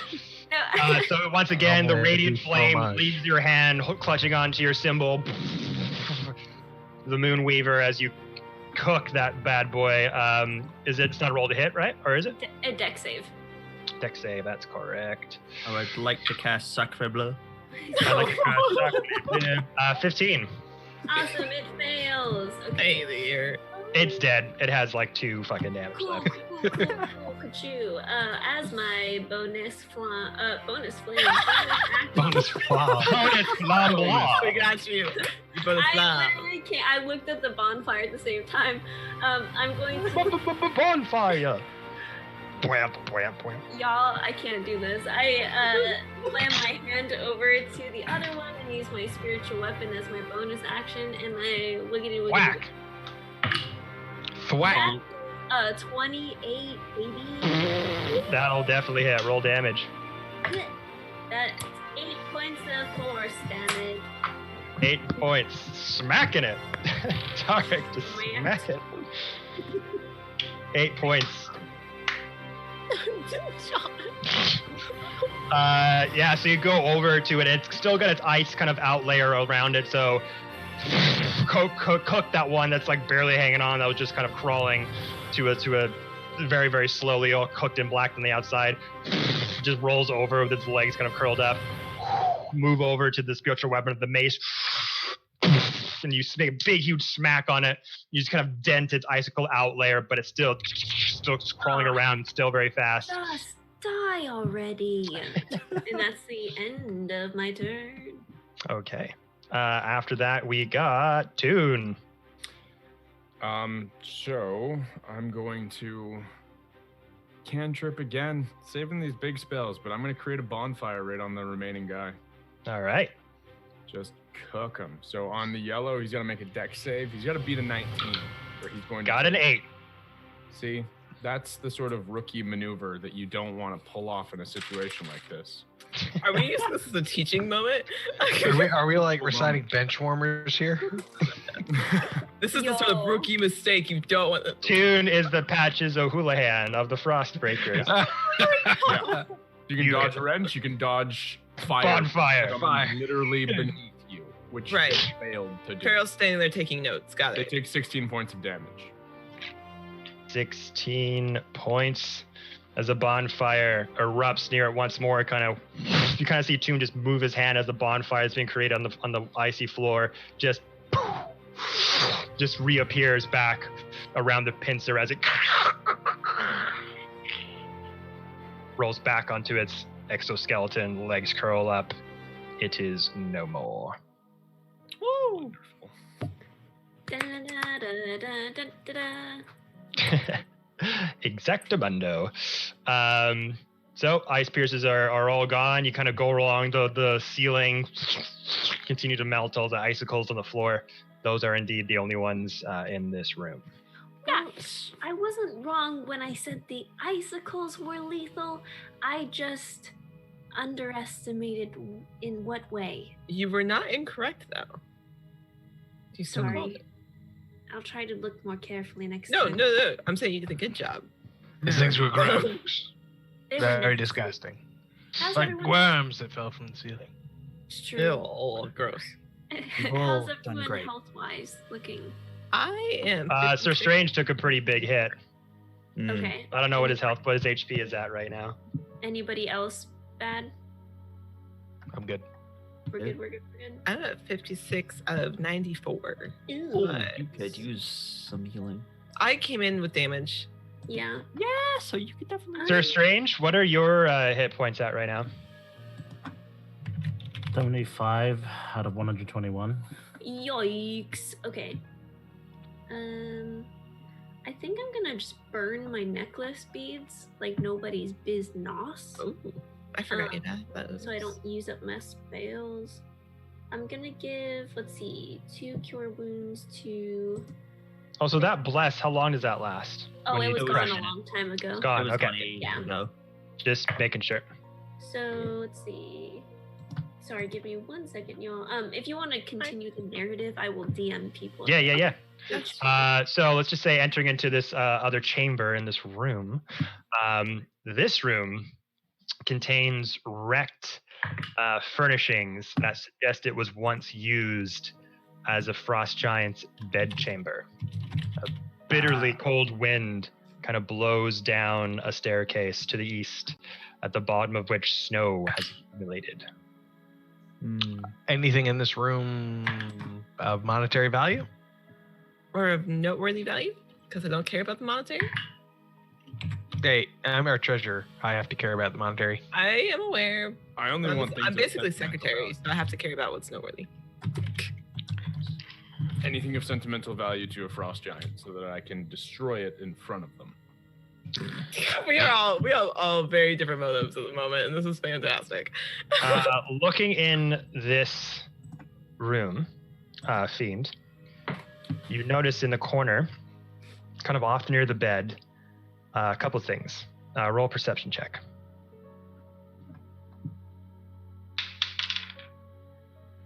The fuck is that number? That is, sorry, I'm using a different dice. I can't read it. That is a 16. 16. So looking around, you notice a carved harp of exotic wood with ivory inlay and zircon gemstones. Oh, babe. Looks about maybe worth 750 gold pieces altogether. Looks to Griffin and Ivory. You also see kind of on the bedside table that is large, an electrum chain with a bloodstone pendant. Electrum chain with a bloodstone pendant. Mm-hmm. How much is this worth? Looks to be about 250 gold pieces. Deadass picked that up without checking to see if it was found. You're cursed. Yeah. Oh, you're cursed. Your And soul you is do, gone. The frost maiden. and with that 16, as you're looking around the room, and there's this massive bed there, you see these little trinkets and items that are kind of like have a bit of some icicles coming down the edge of them, like a frost covering. You look down, and you notice a bit of a nest, a small one, made of twigs and wood underneath the bed. And it looks to be a 5 foot tall, silvery egg. Like a dragon egg? Make a nature check. Could be a rock. That crit. Hold on, let me check what my nature is. Hold on. Yes, ask the Shadow Sorcerer what the egg is. Right, ask the Shadow Sorcerer I know that's a dragon egg. Where the fuck is nature? It's a 21. I had a +1. 21. You kind of get under the bed. You look at the egg, its texture. It does resemble that of a silver dragon egg. And you said it's a 5 foot tall egg? It's a big fucking bed frame. What does one even do with a dragon egg? Mr. Fiend just kind of like... What? Fiend, what are you doing? What the hell? And he's like pulling it out from under the bed. This is dragon egg. I don't have to be a midwife to know that you shouldn't be dragging an egg around. You should like not be that. moving it around. It's a dragon egg. I know you can drag it from And under. there's a dragon that would be very upset if it found out you'd been touching it. Now your It may have son's been the all dragon over that it. was following us. Even worse. I feel like I'm on a Miss Frizzle field trip right now.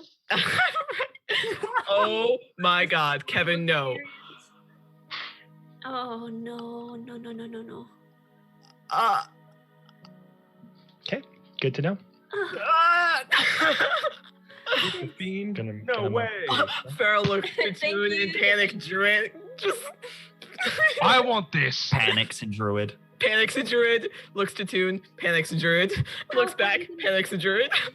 What are you If gonna I do? hatch this egg, this dragon would think that we're its mother, I believe. I don't know I- how that works. Fiend. Looks to Toon and panic Druid. This is actually what Oh. Revere is doing. It's just like secretly pulling her hair out. we have This is we not don't what have we came here for. we don't have time for a dragon egg right now. To be To be fair. to establish things.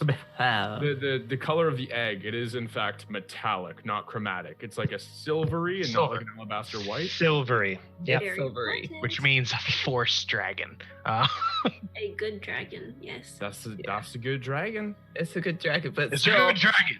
I know what I'm looking at here. looks in panic druid. Panics me. and druid. Panics and Why druid. do you think it's underneath the bed frame of a yoke? I understand. I'm just saying, how are we supposed to get out of here when we are still dealing with the Frostmaiden? Oh, I'm not saying we should take it with us currently. I'm just making it aware that it's here. I Yes. think I should have told you all there's a dragon egg underneath I mean, you're the right. bed. I greatly appreciate letting us know. It's Yes. literally taller than Farrell and I. It's almost taller than me. 5 feet. I'm 5'5". I forgot what form Short I'm in. people. I'm a little taller than this egg. You short people, you. She grows to 6'3". As I'm like just towering 10 inches over the dragon egg, like, y'all are short. Okay, look. Okay, we put the dragon egg back. We come back for it. I'm not saying we leave the dragon egg like here, as in like gesturing to the bedroom, but maybe wait until we can like safely get it out of here. Get a Oh, car. sure. No, I have no problem with that. Okay, I cool. just figured- Okay, great. Rent a bobcat. There We, Or is- we walrus. could turn- we could turn into a bobcat. Looks to there is two. an innocent soul currently inhabiting this egg, and rescuing whatever comes out of it is one of our top priorities now. I would agree. You are making sense to me. We should hide it. That's Hmm. what you do with eggs and with nests. Happy Easter. Fiend kind of motions to Toon to like come over, and he like and like he like makes the somatic motions of shape water, and brings up a 5-foot like wall in front of it. I go, would you care to help me finish? We'll make a box. Yeah. Can- Just so- like Earthbender style. Yeah. In unison, Tai Chi in the park, you and me. Tai Chi in the park. So, Kevi, Fiend and Toon are going to attempt to basically, like, get this egg situated sort of in and surrounded by ice, but with like a insulating layer of air around it. Okay. But pile up I think the scientific term is fuck ton of ice. That was very scientific. Thank you. like a lot. How do you create the ice again? We're gonna shape pulling it water to the from floor. floor and the walls, but not too much from the same spot. Like we're not gonna drop it through the goddamn. Is there bedding? Like I guess take the nest and like The put- walrus has a friend. just take the nest and like put. That's what Farrell's gonna do. She's gonna pull out the nest and start like helping them pack in like the Careful. feathers and things. And Careful! You're gonna get packed in there with this egg. I'm not gonna get packed. Packing time. Toon, don't pack me in there. I don't want to be packed in there. She's I feel Toon. like, you know, we have some other things happening right now. We're doing Tai Chi. We're Okay. getting it. All right. Well, Farrell's gonna finish packing it in and like then be like, okay, our there. impending doom is happening. Let us go. shortly. We will come back for it. It is safe now. Right. Somebody Can I in the make a chat put perception your- check and see how safe it looks? Does it? Oh Look- my god. Toon and Fiend are about to become den mothers. They Yeah. are. Yeah, they All are. of my maternal instincts I didn't know I had. I They're should- all surfacing I right should now. just do. This is the perfect picture of fathers raising a dragon. This is just perfect. We will be your dads, and we will raise you. As our own. You guys have to decide who's gonna be dad, dada, like papa. You gotta decide like Papa the honor. Toon. I'm Mama. Papa Okay. Toon, Mama Mance. Mama Mance. Yeah. Moms. Moms. Mams. Mams. Are calling me Karen. Oh no. Is this village satisfactory to a silver dragon? Oh my god. Okay. So as you use shape water to kind of liquefy kind of the floor and the walls and able to reconfigure it into kind of a protective layer around the egg, hiding it from view, but it's got kind of this big sort of like, it's almost like an egg shape around it almost of ice, and able to like put blocks of ice around it and try to make it not, are you trying to make it not so just like it looks like a frozen egg size? Like you're trying to make it like accumulate against the wall, or? It's kind of like, almost looks like a staircase to help you get onto the bed, but giant size. I like it. Okay, so more like in that sort of rectangular, like rigid style up to the bed, and it's kind of in the middle of it. Okay, sounds good. Yeah, takes you a little bit of time, like 10, 15 minutes or so, but you're able to kind of manipulate with Toon's help into this kind of like stair platform like thing up to the huge bed frame of this bed, as you kind of hide the egg within it. Toon and I look like Aang and Zuko doing the dragon fire dance around the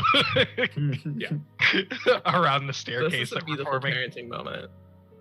Amazing. Okay. This is what parenthood should look like. After you do some hilarious waterbending dances, where would you like to go from here? Upstairs. Go ahead, Ben. I did have a thing before that. Whilst they're doing that, Tarek is gonna make his way over to Ramira and kind of Ramira, may I have a word real quick? Yes. What can I do? You know, kind of just gesture just away from everyone else, just to kind of take a moment. Girls just sitting there shifting on their feet, getting antsy of, oh my god, I wish they would just finish with the thing so we can go. Like, oh my god. This is just Farrell back and forth. 5'6", by the way. I'm no longer 6'3". I'm still 5'5". Farrell's just sitting over there getting antsy. Yeah. Yeah, Tarek will kind of just make his way over just to... I'm guessing these are windows over here, like the eyes of the skull, like over here. The windows to the brain. Yeah. The eyes of the window to the brain. That's that famous quote. So beautiful. That's what they say. Yeah, I'm kind of just like... Are you well? Yes, I just wanted to say you apologized earlier for not seeing these creatures that were hiding amongst the stalactites, icicles, whatever we want to call them. Don't blame yourself for that. That's not something you could have foreseen. They were well camouflaged. Don't put that on yourself. I appreciate that.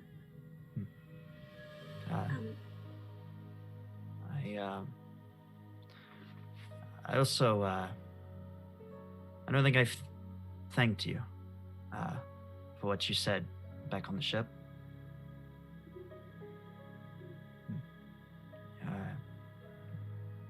Your words made me think past my anger and hate for Balthazar.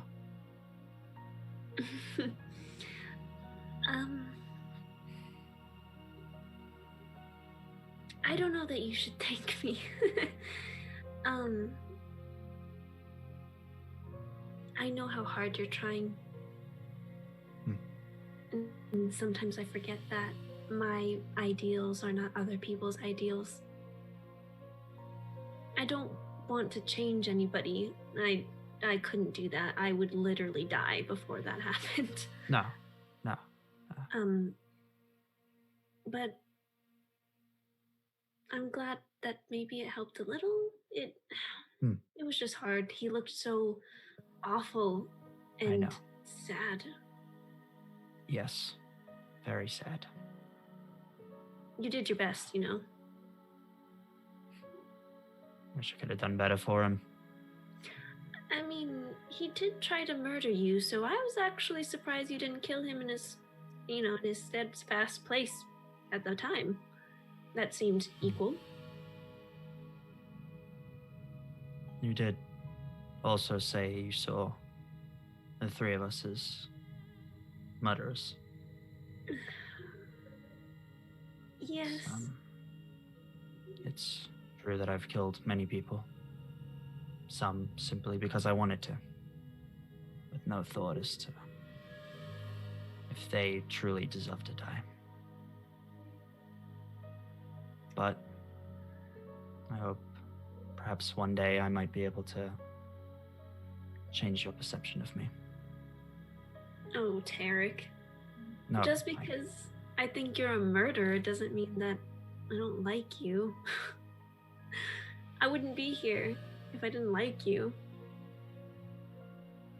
I wouldn't be off to my death now if I didn't like you. That's comforting. Or any of these people, for that matter. In any case, I hope that perhaps one day I might be able to change your perception of me. It might not be the first thing you think of when you think of me. That's not the first thing I think of. I hope that maybe one day, it's not that I don't have anything to go home to per se, or that anybody here doesn't have anything to go home to, but one day I hope that maybe all of us can be something to come home to in general, if we ever need it. Family. If that makes any sense. People keep using that word, and I don't think I understand what that means yet, but I'll get there. Neither do I. I never really had one, at least that I can remember. I've had versions. They look like they're building one as we speak. And she kind of looks over towards the nest. They're very intense. Girl's like, can we go, please? I can't help but feel the aching doom of my sweet caress of death happening right now as they Tai Chi this nest together when they could have put it back in the same nest. But, let's go. That nest wasn't good enough. And people could have known about that nest. Up to par. Anyway, I can see that Farrell is quite literally dancing on the spot. Yes, I cannot blame her. But, Tarek, just know, when I think of you, I think of my friend first. And then the murderer part comes a little bit later, but you know, it's still there. Well, But- perhaps I can get that a little further down the list of things. Well, eventually you'll find out maybe I'm not a murderer, but I'm many other things, and you'll have to deal with that all on your would-be lonesome. And she just hugs Tarek quickly, and then off we go. He's a little surprised by it at first, but then he'll give you a hug back. Yeah. Oh, Farrell's like, let's go. Are Right, you Farrell, we're all going. done nesting? Is it up to the the star part? It is up to code. Up to code. Good. What code? Good. My code. Now The let's go. pirate code. Parlay. Pirate code. Pirate code. That's good. Parsnips, you say? No more Ah, pirates. Partridge. Fine. My code. Let's go. In a pear tree. Right. It is very Let's get beautiful. moving. You both did a wonderful job. Off we go. Well, you have to take care of living creatures. Now it's off to kill some. Yes, please. Right. Okay, descending up the stairs. As you look over, you see snow falling down from the staircase, a very cold gust of wind coming from this location, signifying that may be leading up and outside. Are you ready? Raggy. Yup. Okay.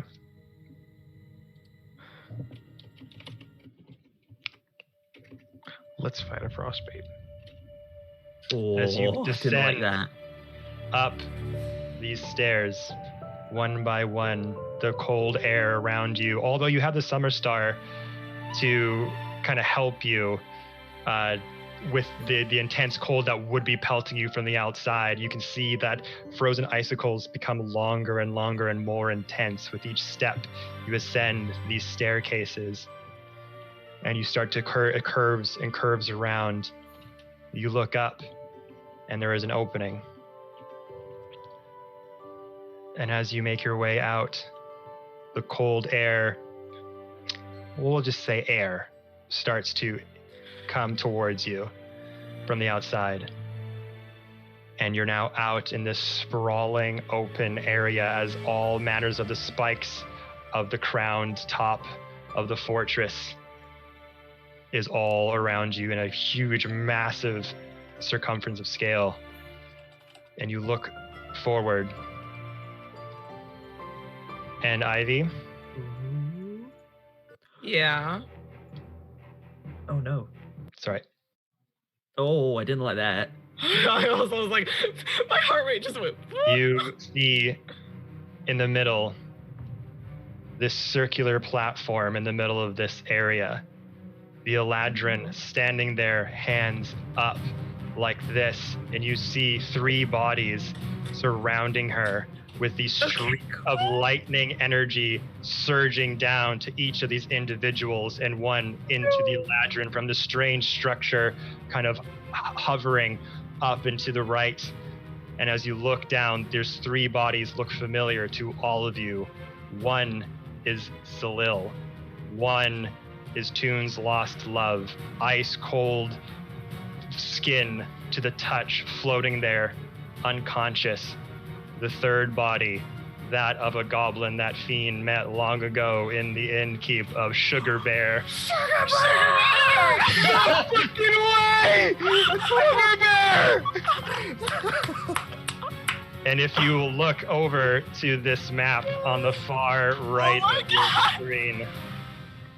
I can't see it. Where Oh, is sorry, it? I'm not gonna. Sorry, I will reveal it in a second.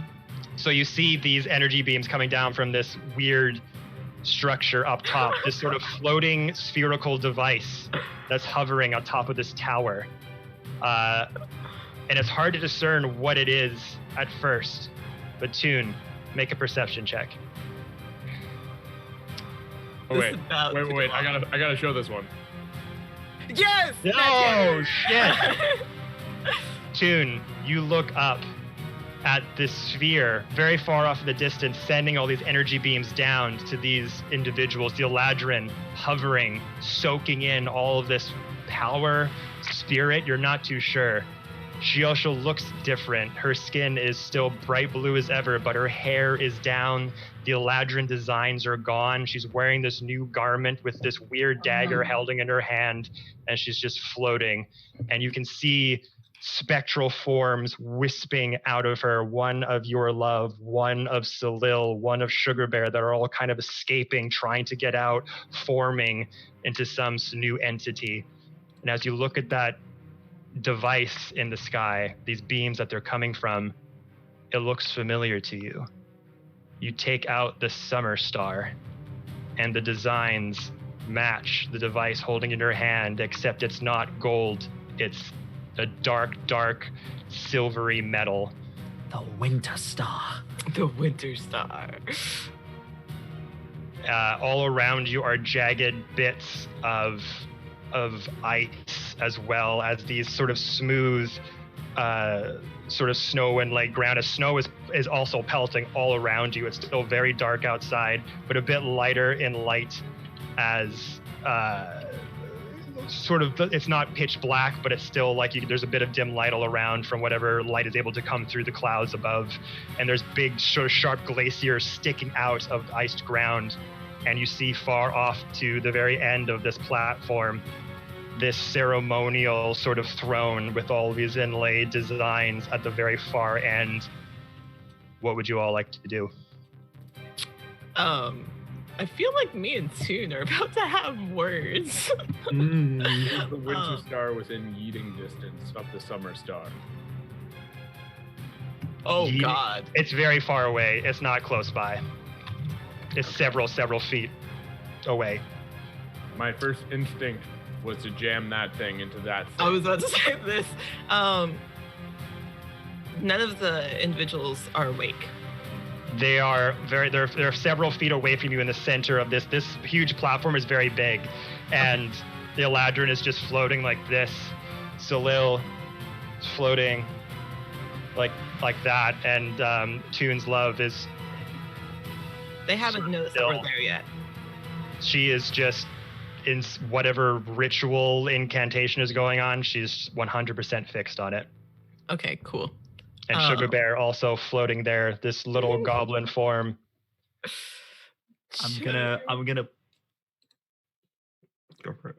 You're okay. What were you gonna do, Ben? You notice also to your sort of over to your left these jettisoned sort of iced glacier spikes in this weird pool that's also sitting there with these sort of light blue swirls going all and around in this sort of magical well.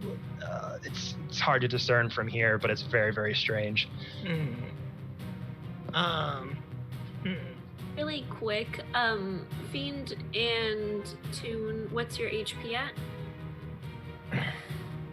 73 at 80. Okay. I took Two. 5 damage from one of those bits. Okay, strange.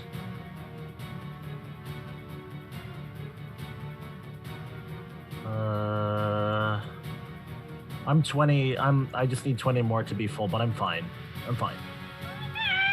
I'll hold on to it.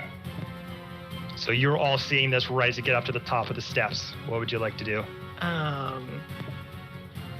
Should we pop off? All of me wants to try and snatch the winter orb. How far away is that? High up. This is, so imagine this is one giant circle. It is currently, give or take, 100 feet away. I snatch Toon's arm and go, "Ready, brother?" Ready. I dimension door 100 feet with Toon right underneath the winter star. You go to do that. You go to put your hand up for dimension door. It doesn't work. Oh shit! As a familiar bard comes out from behind that throne room. God damn it! Gotta roll for it. Oh. And it's Thor. It's Thar, with her eyes bright blue. Oh, she's counterspelling me. Mm-hmm. She is. Oh, sorry, they are. DC Crap. 14. And as that unless she happens, so this is all happening in quick succession. You go, it phases for a moment. What's the roll? It's a DC 14. It's a 4th level spell. Okay. What's the save though? It's a 4. So you roll your modifier when you're casting spells. So whatever you use for your spell casting modifier. Yeah. And then it's a D20 with just your spell casting modifier, and you got to beat a 14. Natural 19. Oh. Damn it! Plus a lot of shit. I'm not joking. I can show you the camera if you like. No. I was saying just as in the camera. That happens. You go. It stops as Thar has that glazed look all over her face. They've arrived. Oh. Glorious one. As you look up, the clouds start to swirl and makes a face of this huge owl-like visage. So, you've come to meet your end. And then the floor around you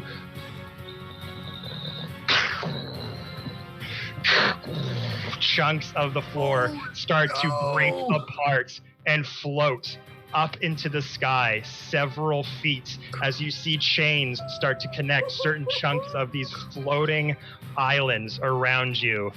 Now I will reveal the map to you. Okay, cool. Off to the far right.